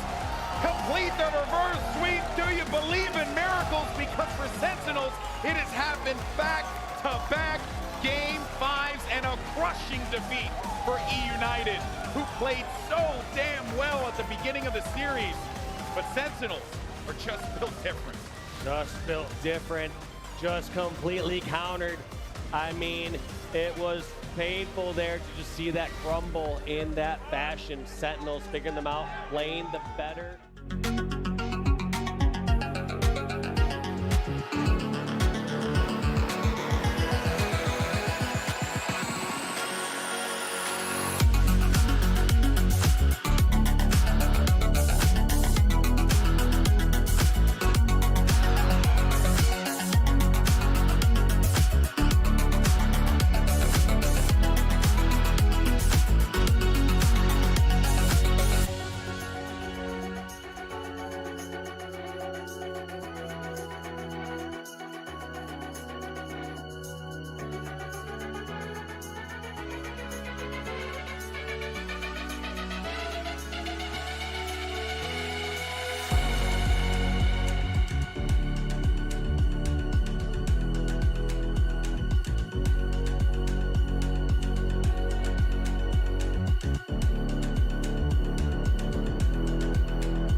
HCS Orlando has been on its way all weekend long, and we finally made it into Championship Sunday, and man, has it not disappointed. We've seen Game 5 after Game 5, and we've seen Sentinels make quite the run, even going up against EUnited. And next up, we're going to see Sentinels going up against Cloud9. Tim, how do you feel about this matchup? I love this matchup, but I'm a little worried about Sentinels. You know, they come up against EUnited, they go down 0-2 to them, and then finally, once again, they wake up. APG says this team has a different level to them on Championship Sunday, and that's why I renamed it Championship Sunday. What do I think about this matchup, Tony? Sentinels take it. This is the rematch of your grand finals in Kansas City, where Sentinels pulled off the 4-0 sweep against Cloud9, knocking Cloud9 in second place. Now these two match up. The loser gets top 4. The winner has another road to make it into the grand finals. One team is going to be happy. There's going to be one really upset. Yeah, and we're starting off with Aquarius CTF, and honestly, I think this is one of the most competitive map game-type combinations we have in Halo Infinite, just due to the fact that the map balance is great. You have BRs, you got to use your BRs. The individual skill is very important, but then again, you've got to also control that thruster, which can really be a big factor. But the overall picture for me is, I mean, this is going to secure top 3, right? Both of these teams want top 3 in this event. So this is the time to do it. We've got a very close matchup here. Sentinels look really strong, but it's because Frosty has slowed down his game. When he's really aggressive and careless, you know, the team doesn't play as well, but when he slows down and he's able to really come through and play around his teammates, Sentinels is successful. Cloud9, they won back-to-back championships, back-to-back lands. Even in the third one, were able to get second place. If they lose to Sentinels like they got 4-0'd in Kansas City, this would be their lowest placing in Halo Infinite on land. Meanwhile, Sentinels, they have the opportunity to go back-to-back just like Cloud9 did. You said about their lowest placing on land, and Sentinels had a real scary one earlier. They were able to pull out the 49-50 win versus G1. But they go 3 down early in the game, Tony. Right away, Sentinels a little bit struggling here against this Cloud9 setup. Penguin already holding up high onto the car side flag, already moving across the map. Sentinels have no overextenders just yet. And hold on, within what, less than 30, a little over 30 seconds of gameplay, we're already seeing the first cap go in favor of Cloud9. Sentinels not starting off hot. Now, I know you don't like stats, Tony, but honestly, Cloud9 are 3-1 in CTF in this tournament thus far, while Sentinels are 2-2. So Cloud9 is the stronger CTF team, and we're already seeing it in this game number 1. They're up 1-0. Penguin making sure the utility side is cleared out. Has to get up close and personal. Looks like Snakebite will end up going down. So does Frosty. That's an opening that Cloud9 are looking for. You're already up 1-0 so far in this game. You said they're pretty good to capture the flag. I guess we're seeing why. Yeah, unfortunately, though, they go 3 down, so they're going to have to play a little slow here, and that's why Stellar's sitting back, but he's in a very difficult spot. They know exactly where he is, but he's got those shots to make something happen. He's going to get taken out. Sometimes slow and steady wins the race, but not that time. Cloud9 get wiped out the car side, trying to continue to apply pressure. Eco the first player, but Penguin gets naded out. High IQ nade by Frosty. Now you're seeing Snakebite already pushing into the base. Sentinels didn't have control of the mid-map earlier, but they're starting to get it now. You said it exactly right, Tony. The mid-map is the most important part of the map, but you saw the overextension, and unfortunately, that does not pay dividends for them. Sentinels is going to go 2 down. Bound is going to be pressuring with this heat wave. They've got to be careful in this utility. Bound wants to get up close with the heat wave and still can't find the clean kill. It's going to be a trade, but you would like to see him get more value out of it. World 2 ripping out a perfect kill. Denial grenades go in. That's a double. That's why they call it World 2. It's World 2 kills as they look to push forward on Cloud9. C9 unfortunately go a couple dead here. Sentinels have the top control once again, and they're going to push on this aggression. Look at the timing of Frosty. This is beautiful right here. Unfortunately, he does get taken out, but they get a flag pull out. A couple more slays, and this flag could go past the 50% portion. World 2 now using that flag as bait, but the Major still coming, able to find himself a kill onto one, but eventually World 2 will go down, 2 members down for each of the teams, so the next round of slays so important, and Sentinels just lost their third. Yeah, great job by Cloud9 to get 3 dead on Sen. They placed that wall of defense. They're able to, quell the push of Sentinels, but unfortunately, Sentinels consistently off spawn are going to be very aggressive in Cloud9's face and continue to put them on their back foot. Bound making complete use of the sandbox, make sure he gets a hold of that sidekick. Close range, it can shred shields, and the finish with the BR can be so deadly. You have it out. Bound drops down, gets the melee. That's going to be an easy kill out of him. Half the Sentinels go down onto the black screen. The other half are looking to push up. Cloud9 get a pull. They get Sentinels 3. The final player in World 2 found the kill that he's looking for, so that's going to slow down Cloud9 just a little bit. Looking at Royal 2 in the feed, and he's starting to pop off, but I want to hear the comms of Sentinels right now. They're down 1-0. How are the comms looking like? Our flag, our shroom, their shrooms. Camo 15, guys. Weak our flag. One shot our shroom stairs, 2 our flag. One shot on the box. On the box, our shroom stairs. 10 seconds camo. On our bridge, On flag, one shot pulling it. One shot, our shroom, one shot in our P glass. Are you P glass? Our shroom stairs with the thrust. Cutting up flag. Camo's up. Still a guy on our side. Two guys are car jump. One guy was our shroom. He's top card to camo now. On camo now, Frosty, go on card 3. And top card, roll 2 weak on me. On you, 2 dead. One shot their flag, dead. He controlled their closet. Let's get their closet. He's on the bridge. I have nades. No, he's the closet. He's low. Trying to live. Nice. Get in their flag. They're fired a flag, Frosty. You have cam or you have throw. Frosty's one shot, Frosty's weak, they're pizza now. You want one shot, snake by MP2, MP2. You want a P2, last two. Yep, they push 2, P2 one shot, P2 one shot, 1P1, P2 one shot. Pink one shot on their side, guys. I spawned here. Yeah, he's gonna die, dead. Another one shot Yeah, I'm gonna go for him. Two dead. Kevin, I'm here. Yeah, they're fired. Where? Last guy Pull it, I'll pull it. One shot P stairs. Look at their fire. One's going top pink. Shooting me. Absolute P stairs. I died to P2. On top mid. Behind you, Kevin, different base. Top mid. One dead here. Keep living, P2.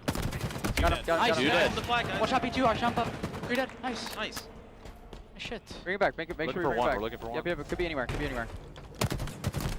I'm going P, guys. Gonna spawn their gen. Going where? Okay. Go, our P with heat wave. Okay. Top pink, weak lead. Top mid. Top I hear you. Top mid. Look at our window. Pink one. We were hearing some of the comms of Cloud9 right there and starting to see how Sentinels were reacting to it. Honestly, I think they did well. You notice how Cloud9 were consistently calling out where Frosty was, over towards that top mid, over towards that top P. They knew exactly where it was coming from.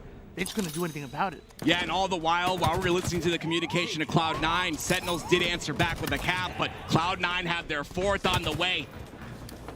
And honestly, Tony, I'm hearing a lot of energy out of this Cloud9 roster. They sound energized and passionate, and it's starting to translate into gameplay as well. 3 down goes Sentinels. Cloud9 already having control. They talked about how strong of a capture the flag team they are. You're seeing against the Kansas City land champions, already up by 2. Only 6 minutes left in regulation. Penguin is knocking everyone out. Yeah, Penguin's having a phenomenal day right now. Again, a very important day at that. 14-9 out of him. And look at the objective mastermind. He's gonna put this 4th flag in, basically uncontested. Penguin comes in. Like you said, the man doesn't get touched. It's a 4-1 lead now coming out of Cloud9. This time, you know what? Now we're gonna see the Sentinels' point of view, but we're gonna also hop into the comms. Let's see what they do to try to eat away at this 3-point deficit. I got one. Yo, sitting at I'm going to 5 down. We got shock. There's one shot our engine. There's 2 there. There's 2 here. Anyone hit a round? I might have a throw. I'm gonna go low, man. I'm gonna go low. There's one down with the P. I hope. Eco's one shot. Are they? Alright, both are flag. Eco dead. Another one on me. Another one. One shot flag. I'm looking Peter. Flag dead. Nice. Top P. Pushing me. Top P. Penguin. Yeah, Top P. 2P on me. Pushing me. Penguin weak top P. There's 2. Another one to weak. Where's the other one, bro? Top B, top mid. Pushing up guard. P1, Eco. Eco 1 AP1, and then they're P3. Last two. They're P glass. I'm in their engine. Good at. He's their side. They're glass. They're glass. Maybe they're flagging. Alright, I'm top B. TJ, cheers. Can I get full? You're gonna spawn that flag. They're back here. I can't. I have to wait. I'm one hit. Yeah. I have heat wave. I'm Cam 130 as well. They're P glass. Do the P glass. They're jumping up. Got one. Yeah. Pulling. You got three. One guy I'm flagging you, I think. Last copy. Yeah, your window. Absolutely. Oh, he's one hit. One hit car glass. Alright, Cam on 15, guys. Cam on 15. Shit, we can literally bully this guy. Yeah. Just get play kills, guys. Play kills. Yeah, Cam on 10 as well, guys. Henri, I traded. Two car one. Yeah, Cam on 5, guys. They're gonna get read. So he's weak. Yeah. Alright, Camo, guys. Camo's up now as well. Camo then. Just try to play this. You heard in the comms, all those Sentinels were able to pull that flag out. Eventually, it was just used as bait. They weren't able to get that flag much further. You heard Snakebite IGL and say, just play for kill. Don't worry about overextending for that flag. That's one thing Sentinels are really good after. Not overextending, making sure they know when to speed up and when to slow down. Snakebite is the general for a reason, rallying the troops. And now he's got the camo and the shocks. This could be the turning point in the game. We've got to pay attention to how Sentinels are going to break this setup of Cloud9, but they're stuck in the utility. This could be a huge play here. Tries to go for the ninja. Snakebite not going to allow that to happen. The back smack comes in and Sentinels clearing out the base. We might be able to see a flag pull here. 4 down go Cloud9. Nobody in position to get any shots onto Snakebite. It may be tough to come back in this game, but with 3 minutes on the clock, Sentinels should be able to put them within 2. And that's what happens, right? Snakebite has the camo. He traps Cloud9 inside the utility. They capitalize, and now a 4-2 scoreline is what we're looking at here. But Sentinels, they have the momentum now in this game. But now can they capitalize on that momentum? You're already able to put the second cap that you were looking for, but your job is not done yet. 2 minutes and 46 seconds on the clock. Cloud9, they have you in their sights. The next camo coming up in 40. This could be the turning point here. The next team to get this camo could either close out the game if you're C9 or Sentinels utilizing it to get the cast, but these next couple kills are huge as well. Royal 2 needs to make use of this heat wave. Sentinels and Royal 2, they don't have the numbers they're looking for. Cloud9 still starting to push forward. Off the screen, Snakebite does end up going down. Sentinels starting to die staggeredly, one at a time. They're trying to get 4 members up. It's just almost impossible to do. Cloud9 with their constant pressure. Sentinels, they have to find a way to alleviate some of that tension. And that's what it is, right? It's pressure. They're pushing from utility. They're in their base, but they're also in the mid-map. But look, that camo's coming up here, and Snakebite is in a position to potentially win a 1v1 versus Eco and push for that camo control. Everyone trying to push up. Snakebite looking to go for an off pull here with Cloud9 going 3 down. This is a perfectly timed one, but of course, Eco, the final player alive on Cloud9, makes quite a play. Yeah, but Royal 2 ends up getting the camo. He has to stay alive right now, though. There's only a minute and 39 seconds remaining in this game. This is where he can open up the map, potentially make a play, but it's really all up to him in this moment. Camouflage and Royal 2. Name a better duo. The man just sneaking around the map once again. They find the slates looking for Eco once again. The final player on Cloud9. How many times can he make a play by himself? Halo Infinite is a team game. Yeah, Eco's doing a really good job there, though, of being top center and making sure to stall as long as he can. Every second he stalls means that Royal 2 loses that seconds of camo. Now 2 dead for Sentinels with a minute remaining. This is going to look really difficult for them to capitalize. Every second coming off the clock, Sentinels end up going 3 down. This is not looking good for your Kansas City land champions. You're already seeing the pings coming in from Eco, dedicating resource watching. There's only one angle they weren't watching, and he makes sure that gets filled. Now Sentinels have to find a hole. In fact, they're not going to find one. They have to create one. Cloud9 locking it down. Yeah, all Cloud9 needs to do at this point is play defense, but unfortunately only one player left to do so. He does get the kill on a Snakebite. That's going to stall that run. But Stellar playing a really good role of staying alive here, making sure to put damage into players that are going to go for that pull. We often talk about the best teams in the world. They put you against the clock. They simply are playing keep away from the flag and Sentinels. Sentinels are doing everything they can to get aggressive. They finally end up getting the 3 down. But look how much time Cloud9 have taken off of the clock. You have 15 seconds to try to capture back-to-back flags. Yeah, Frosty had no choice. He's trying to pull the flag, bring it to their base. They get a cap, and maybe Royal 2 is in position to pull the second one, but 3 seconds is all that remain. So it looks like right there, Cloud9 are going to win your game number 1 in the semifinals. Sentinels Sentinels may have been able to pull off that sweep in Kansas City, but Cloud9 already have one on the board. Maybe we see a different outcome. Yeah, potentially we do. Cloud9 obviously have a better CTF record in this tournament thus far, but the team that does have a better Slayer record is going to be Sentinels. This game number 2 could go in Sentinels' favor, and that's why they put these game types the way they do, to give us the best matchups possible. Sentinels so far falling 0-1 in the series here.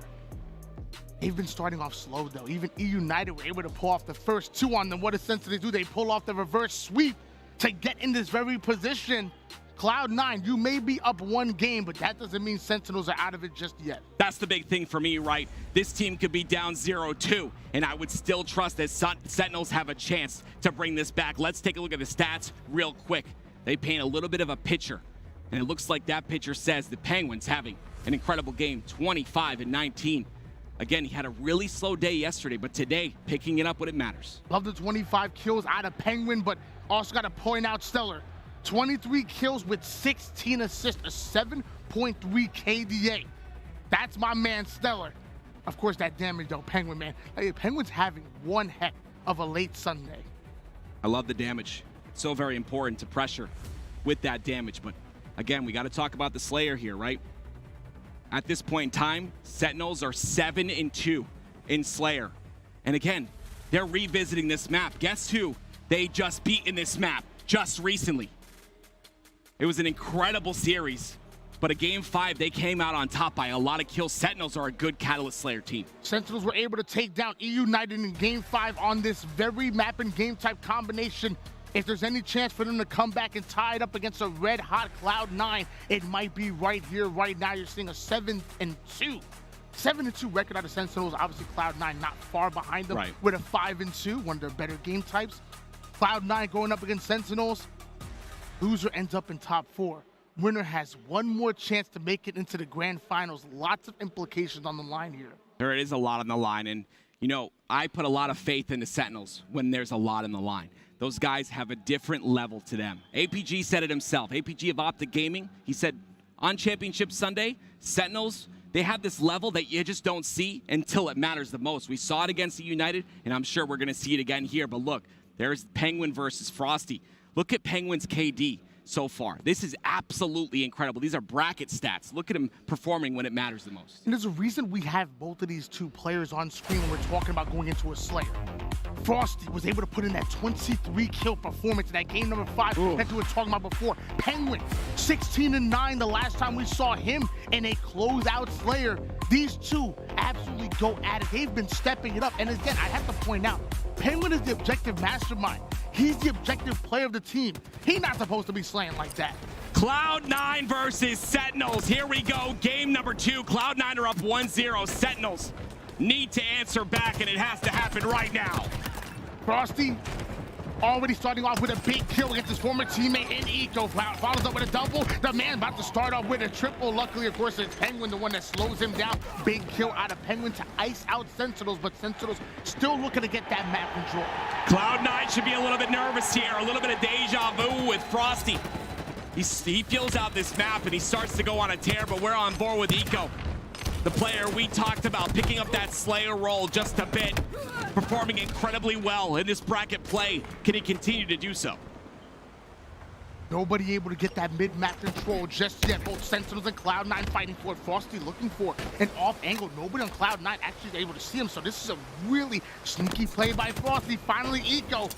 He's called Eco the smartest player in the game, and he's able to spot out the high IQ play. Frosty's trying to make counter out of Cloud9. Cloud9 should be able to aggress from that. I was talking to one of our casters on set, and he said this. He said, when Frosty is playing fast and aggressive and doesn't respect the other team, they can really take advantage of that. But when he starts to slow down and play with his teammates, they can be deadly, and Frosty can be deadly. Let's see if he can slow his pace down. Right now, we're tied 8-8. Couple of denial grenades coming out of Penguin.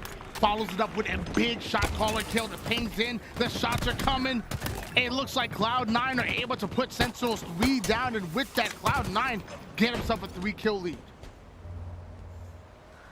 Penguin taking control with this OS coming up. This is a big point of contention for both squads, but you see once again, Sentinels consistently sending 3 members to one side of the map. That's a heavy side of the map that you don't want to be on if you're Cloud9. Right now, Penguin's a little bit out of position here. He's going to get pinched. With that overshield coming up, Sentinels, he thought they were going to overextend for it. Looks like there was one player going for the grapple. He happens to spot Penguin. Penguin ends up going down. Overshield gets stolen away by Snakebite. Cloud9 3 down, and Sentinels take the lead. Just an update for you in our other side there on the main stage. Optic is up 2-0 against FaZe. You're looking to get information on that, but back to this game, it's tied up 14-14, and Snakebite looking to make a move, but he's got 4 members of Cloud9 in front of him. Cloud9 doing a great job of shredding that overshield of Snakebite. Down to 1 shot, he goes. He has the help that he's looking for, though. Looks like Bound able to take down Roar 2. Lethal going right back at him. Snakebite thought he had a flank, runs into 2. The shot is still steady. Sentinels gain a bit of control. They're in the driver's seat. That 1v1 was huge by Stellar there. It doesn't allow Lethal to have control of the map, and now a little bit of a staggered spawn. It's numbers advantage for Cloud9 for just a couple seconds. Whoa. Stellar! Big shot out of him. Absolutely putting one on a skewer, and doesn't look like he's done yet. 3 members of Sentinels are starting to push up. Cloud9 are now creating a wall here. That skewer is out. Snakebite ends up going down. 3 members of Sentinels are gonna follow. Royal 2, where's your head? Stellar's taking it off. Cloud9 are starting to feel a little bit of momentum right now, and it's up to Sentinels to stop him, but Stellar has had a phenomenal tournament thus far, 9-3, and he's continuing on this tear. Stellar now becoming the main slayer here for Cloud9. The man's been making plays, and the 24th is on the board here. Now as the overshield is starting to come up, Stellar immediately wants to take height, get advantages on. The Sentinels are pushing up. Watch your toes. Stellar's looking for him. Yeah, they've got to take out Stellar here in this position. This OS is huge for Sentinels if they want to get momentum. They're down in this game by 6 kills. This is the moment right here. They get this OS, they can make something happen, but look who's gonna grab it. It's gonna be Stellar. The man's already dangerous without the extra shield. Now he has the OS, and now Sentinel's starting to run away. They have to try to buy time, but it doesn't matter. Cloud9, the ultimate hunters, they're coming. Yeah, but you know, Sentinels go 2 down, and now they have the spawns, and Stellar's kind of isolated here. His teammates are behind him, so he starts to slow down the pace of the game. This is what you need to do. He needs to get this initial pick with this skewer, but he's not able to, and his OS, it's all but gone. 6-kill lead in favor of Cloud9 at the moment.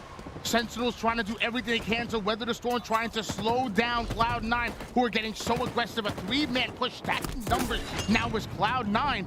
They want to push Sentinels out. They want to make them uncomfortable. I'm a little bit nervous here, Tony, because the last time we saw Sentinels play this against EUnited, they were the aggressors, and right now Cloud9 is. But you know what? Cloud9 entering right into their trap. They're able to get beautiful angles, and they're starting to try to bring this game back. But Lethal goes down, and that's the opening.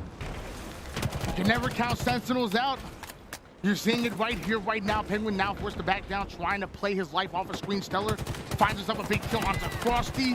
Cloud9 really starting to get aggressive off of this, grinding forward. Sentinels always make it tough, but right now, Cloud9, they're playing better. Yeah, Penguin and Stellar have 21 kills just with themselves, and that's a really good start to this game. You see Bound kind of playing that assist role. But we're on board with Lethal, the man who has really, I would say, improved, but, you know, he's still got that fire and that passion, and he's still got the arm as well as he throws a Hail Mary. Oftentimes, we've been talking about controlling that skewer side of the map, controlling where the grapple spawns, but Cloud9, they're controlling whatever side Sentinels are on. Forget positioning on the map. They're just in the face of Sentinels. In their face is where you want to be. If you can apply pressure here, you put Sentinels on their back foot. But again, this is the second OS in a row for Cloud9. This is what you don't want to see, because now Cloud9 had the lead, and they've got this overshield on Penguin as well. Penguin making plays with that overshield, immediately getting value. 11-6 at the moment, 3 assists to go along with it. Dodging nades left and right, but he wants to get this isolated player. Cloud9 don't want to. They want to make sure that every one shot ends up being taken down. Meanwhile, he's gonna take some nades from both the enemy and his teammates. With friends like that, I guess who needs Sentinels? The Sentinels have a lot of friends. Look at that. They break down the offense of Cloud9. They're able to bring this within 2. 34-36. 2 down for Cloud9. Sentinels have a numbers advantage. Roll 2 on screen, making sure that Penguin doesn't fly back up the map. could have had that grapple, but it showed 3 members of Cloud9 that are sitting above him, and War 2 absolutely shredding. Eco from across the map, 37 to 36 in favor of Sentinels. They've stolen the lead. They've stolen that momentum that you talk about so much. Cloud9, can they respond? Yeah, you know what's been the X factor? It's going to be World 2. He started the game really slow. I believe he was like 4-9, but now look at him, 9-11, starting to put the shots in, starting to be that anchor that he is. But Cloud9 answer back with the 3 dead from Sentinels. They can take map control. The recovery out of Cloud9 here on Catalyst is one for the books. Bound and to find the kill onto Lethal to put the 40th kill on the board. Now we're seeing multiple members of Cloud9. They know exactly where Sentinels are. The information is in. Now they're going to begin to surround them eventually. One false move, one bit of damage, they'll collapse, they'll play off of it. This is a big game for Cloud9 to go 2-0 up against Sentinels. It's a lot of pressure for them to try and come back. Stellar's a little bit isolated here, but they're not able to capitalize due to the angles that Cloud9 are taking on the other side. The nades are going to be deadly and put a lot of damage in. But Sentinels, they're going to capitalize on some mispositioning, and now we've got a 3-kill game. Just 8 more kills needed for Cloud9. We talked about it time and time again, though. Don't count Sentinels out. We've seen them steal the lead once in this game. They could do it again. Frosty on screen, over shield up. He's trying to get in position. Could have had a free OS, but now Cloud9, they know where he's at. Frosty is going to go down because Cloud9 still away OS. Yeah, Cloud9 are so good, though, at capitalizing, right? Frosty went down, or one player went down there. They capitalize on Frosty as well. And now with this overshield being up, they're going to look to capitalize on their 3rd overshield in a row and close out this game. Cloud9 were just waiting for that grapple to come up, and they just stole away overshield. And now you're 1 squad wipe away from being able to take this game and taking a 2-0 lead over Sentinels. Penguin is chasing out. That's a double kill. That's a triple. Almost able to get the overkill. Cloud9 about to end this game. Bound cleans up the over for him. And there it is, 50-41. Cloud9 go up 2-0 in the series. But we've seen this before. We just saw it against the EUnited. They were down 0-2, and guess what happened? The reverse sweep. You said it yourself. The best time to set up a reverse sweep is when you're down 0-2. Can't deny the fact that Sentinels were able to pull off that reverse sweep and win a huge Game 5 against EUnited. I can't doubt that. EUnited, they ain't Cloud9. Cloud9, they loaned Sentinels that crown, but now they're coming back from taking back what's rightfully theirs. They're 1 game away from knocking down the Kansas City Land champions. EUnited may have gone down, but Cloud9, I don't think they will. Sentinels are 4-2 on King of the Hill. This is definitely a game type that they can really start to set the pace. And I'm gonna look at Frosty right away. We know when Frosty starts to pop off, things just magically happen, right? The guy can slay, and really, he's a swing player. He can swing the game in an instant. So we're looking at him on the side of Sentinels. If you had to pick someone from Cloud9, your X Factor, who would that be, Tony? As of right now, give me Stellar. I just think I've been seeing a level of consistency that I probably have never seen out of Penguin so far, and I've been really excited. But when Stellar and Penguin are both going off at the same time, forget Sentinels, forget legitimately, Cloud9 might be able to come champions if they keep putting on this late Sunday game performance. But like you said, I ain't gonna count Sentinels out just yet. We've seen too many reverse sweeps. We've seen too many Game 5 wins. Sentinels, they're still winning. Yeah, Sentinels are just this team that plays on their back foot and plays well off their back foot. You know, some teams, when your back's against the wall, you start to crumble. But not Sentinels. We know their mental is on another level. Someone I want to talk about on Sentinels is going to be Royal 2, right? That's the anchor player. That's the player that's in the backside. He's got a lot. He's got incredible aim, but he's able to be the anchor and put that damage in across the map. And that's what you like to see out of a player. And against Penguin, I mean, look at those stats. They don't lie. So once again, you're saying Royal 2, he's a camper. He's a hider. He's hiding. Sure. He's hiding. Yeah. But you know what? What? You can't hide from Cloud9. They're the ultimate hunters. That's true. The moment they smell blood, they come after you. And if Royal 2 doesn't be careful, if his reticle isn't perfectly placed, hitting every single one of those shots, Cloud9 will overwhelm them and run over Sentinels. It just comes down to playing together. Again, you know, if this team starts gelling in terms of their chemistry, kind of working out. They're playing together. They're making sure to push together. Snakebite takes that IGL role we know he can. He's the general for a reason. I think that Sentinels have the best communication in the game when they're on top of it. And again, if they utilize that, they can come out on top here and make this reverse sweep happen, which is what I would love to see, to be honest. It's funny when you talk about the communication coming out of Sentinels, because it's always clear, it's concise, and there's always a clear leadership role coming out of that Snakebite and that Frosty, those co-IGLs, and I love the way they're able to move pieces. I will say, though, Cloud9, their communication may be different, but it's never cluttered. It's usually pretty clear, and they always call out what's most important. We're going to find out what the battle communication is going to be here on Recharge. It's game number 3. Cloud9 might be able to send Sentinels packing in top 4. Wouldn't that be an upset? That would definitely be an upset. Sentinels have to come through here, and I know they will. We've seen it time and time again. I think they just set this up to give us a show. We're going to hop on board with Snakebite to start. This opening strat going to be important, both for Cloud9 and for Sentinels. We talk about how important that active camouflages, that shock rifle, and momentum. It looks like Cloud9, they steal it all away. Yeah, that's going to be a big point, right? The fact that Cloud9, of course, in that very last game as well, 3 overshields in a row, and they're starting this game off with the camo in hand as well. Sentinels really have to start setting up and taking control of these power-ups. Love the fact that Stellar's playing right into the hill with camouflage and shock rifle. You have no idea what corner he's sitting in. Sentinels, they want to try to apply pressure to the hill player. They just don't know where he is. And we've talked about this first hill, right? The fact that he's able to get that little bit of time is huge because this very first hill is so scrappy. Both teams will set up for that second hill, but this first hill is all about just getting in there, trying to scrap as much time as possible, and that clock's going to keep running down. Woo! Stellar hitting the killing spree. Perfect kill with the shock rifle, putting 2 down to Sentinels immediately. And with that Cloud9 already start to put more progression onto that middle hill. Luckily, Sentinels are able to identify where the pressure's coming from and immediately take it out. You cannot allow Stellar to just run amok with the shock rifle. A great play by Penguin, but he's going to be taken out there by Roll 2. But not without Sentinels going 3 down. Frosty is the last player alive. And unfortunately, he's going to be taken down as well, unless he can finesse himself, which he almost did. Frosty trying to stay alive, Bound hunting him down. Shock rifle will sit over toward the tower side, and once again, Cloud9, again, they find themselves within the hill. Bound has a very important obligation to hold down the control side, making sure that Sentinels aren't able to push up.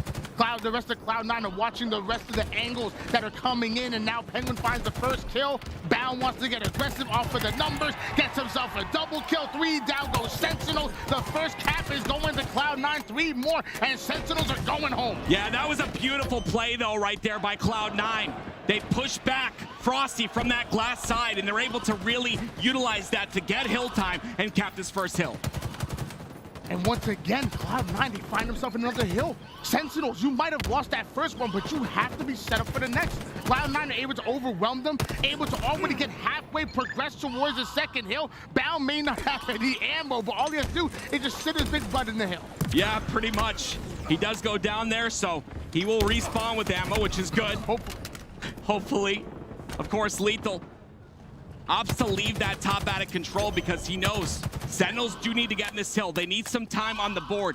That top out of control will be replaced, but Lethal getting some time, and they know the spawns are on A. We've seen how good Cloud9 are able to hold on to their setups, but one thing they also specialize is breaking them. Sentinels, you better be careful. Cloud9 are already starting to push up over toward the seaside. Frosty now going to immediately move into position with the shock rifle. Snakebite is getting isolated on the island, but is able to thrive off of it. Snakebite and Lethal get back-to-back kills. Frosty finds the third with the shock rifle. Cloud9, they go right back to the spawn. That's what I told you. This is where momentum starts, and guess where the momentum started? Frosty with a shock rifle in his hand. Sentinels are going to tie the game 1-1. They finally answer back, and Snakebite having an incredible game, 11-7 thus far. Cloud9 do get a favorable spawn here. They were essentially able to find the slates, as Snakebite was able to run into them, get that 11 kill, but Cloud9 immediately spawned over towards that A side, and now you're seeing them lock it down. Luckily for Sentinels, they have World 2, and World 2, he has a shock rifle. That's exactly what you need. You're right. You need the first initial pick, but unfortunately Snakebite goes down. World 2's not able to stay alive as well. That's a really good defensive move by Cloud9. They're going to get the rest of this hill unless Sentinels can come back and break. Now, Sentinels going to let to punt this hill away. I can only imagine, and we should see a 2-1 lead in favor of Cloud9 here. Well played by C9. Sentinels, you're in trouble. This Pipes hill is very difficult to maintain. I'm curious to see how Sentinels decide to come and set up for this one. Generally, a player in Attic is very favorable, but you see Snakebite already in there early, 25% of the way through. This could be good for them. Now, he comes up because he knows he's got to assist on the tower push. Tower side getting claimed here by Cloud9, but luckily Snakebite is able to find the big kill. 2 down goes Sentinel. The third one is gonna fall. We talked about Cloud9's defense, but their offense is what they're known for. Cloud9 are looking like one of the best overall teams in the game. The problem is that Cloud9 is finding a player isolated. They get that first pick, and then everything else is easy at that point. They come along with numbers. They're able to get the rest of the players as well, and Cloud9 are just taking advantage of that. Eco is on a tear too. This man is playing phenomenal. 10-9 is Eco right now. 4 assists to go along with it, and also the control onto the C side, but getting tagged up. Tries to get out of dodge, but the nades are gonna follow like heat seekers. Luckily, Stellar able to go mono. El Mono, one of the best players in the game. That's a huge pivot onto World 2, but Stellar eventually meets his maker as well. We got to start seeing Sentinels play those angles together. Unfortunately, right now, like I said, they're getting picked isolated. This hill is very important for this Sentinels roster. We'll see if they're able to capitalize on it, but they've got to get these first couple slays. Lead on this 4th hill so far in favor of Cloud9, but it's not about how you start, it's always about how you finish. Eco now sitting over toward the back C side. Gets the backside of Snakebite. Challenges, perfect kill for him. Half a Sentinels going down. Cloud9 still in that hill. Sentinels, 8 seconds to come up. 3 down, they go. Don't tell me they fall 1-3 so far in the game. It's unfortunate right now. I mean, World 2 does get that trade, which makes it a 3v3, but look at Stellar. He's just sitting in the hill, and this teamwork on a Cloud9 is phenomenal. And another camo for them once again. Cloud9 is really starting to step it up.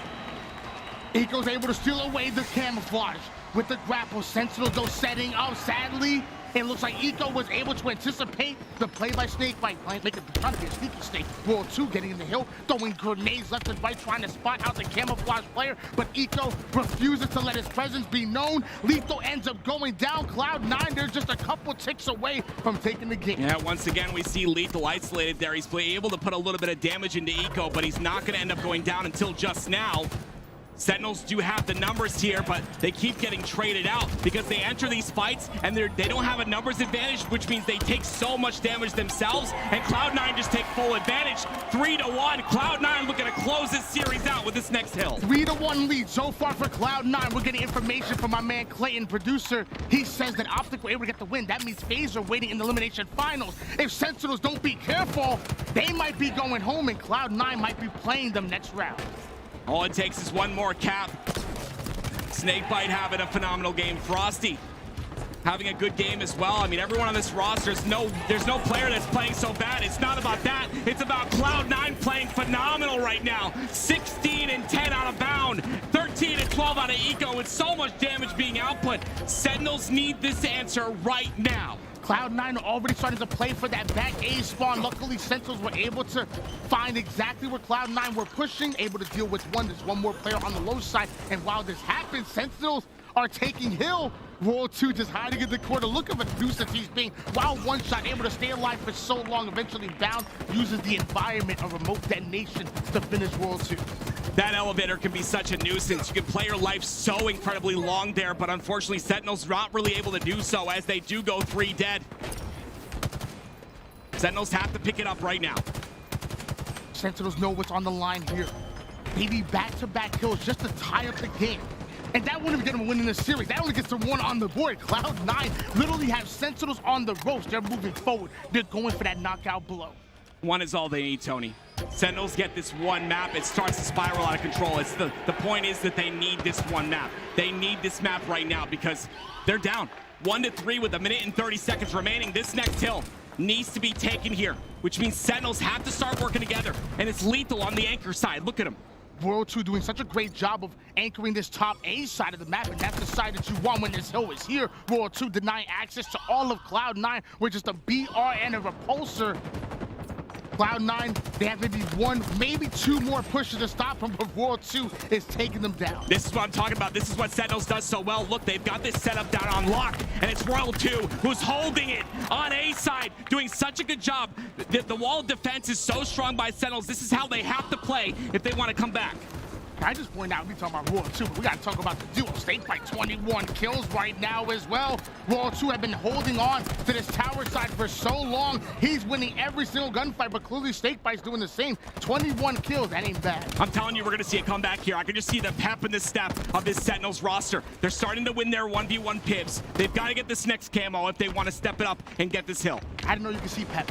I can. It must be one of those kill effects. It must be one of those movement effects. Maybe. I didn't know. Maybe movement follows like a thrust. Snakebite following Cloud9 like a hawk right into the hill he goes, but has to trade out his life. Cloud9 get the A-side spawn that you talk about so much. Stellar sitting up high. Stellar now playing that Royal 2 role. It's up to him to lock down, make sure that nobody from Sentinels push up. I thought Sentinels were going to take this hill. I shouldn't have given up on it so soon. Honestly, this kill was big by Snakebite, but Cloud9 is literally just got them in a stranglehold, and Bound starting to step up as a Slayer. 3 down for Sentinels. Cloud9 are looking to close this out. Camouflage is up. Just 9 more seconds on the clock. Sentinels, you have to get into this hill right now. You only have 5 more seconds. Sentinels are going down. Cloud9 lock it. Frosty stops playing. Sentinels go home. Wow, Sentinels. Absolutely incredible by Cloud9 there. Everyone having a phenomenal series in that last game. Bound stepping it up, 24-16. It just seemed like they were on the same page, that Cloud9 roster. They were able to pinch. They were able to make the plays necessary to break the setups of Sentinels. Sentinels looked good for a couple minutes there where they were holding that setup on A, but Cloud9 found an opportunity to break it apart. They used the timer and the time, and that was it. There was so much time that Royal 2 was able to sit over towards top A and deny access to Cloud9 on every single one of their pushes. Eventually, Cloud9, they get one break. Then Stellar plays the exact same role that Royal 2 does, right. But the major difference is they're not playing for hill time. They're playing the actual time. Right. Eventually, they hold on to that A spawn that you say is so important when that hill was over towards Whirlpool, and Sentinels could not push them out. They couldn't take down Cloud9. The same way that Sentinels were able to sweep C9. C9 pull off the sweep themselves. An absolute incredible showcase by Cloud9 here, and a team that a lot of people doubted. Honestly, I was one of them. I believe I had them in 3rd place in this tournament. I think they're playing phenomenal here, and if they can continue this, FaZe is going to have a problem. I believe it was Frank Sinatra that said, the best success, or the best revenge, is massive success. Cloud9 coming back. Cloud9 are going for their throne, and it's going to be Cloud9 going up against FaZe in your elimination finals. The winner makes it into Grand. Yeah, we're talking about Renegade versus older team in Cloud9.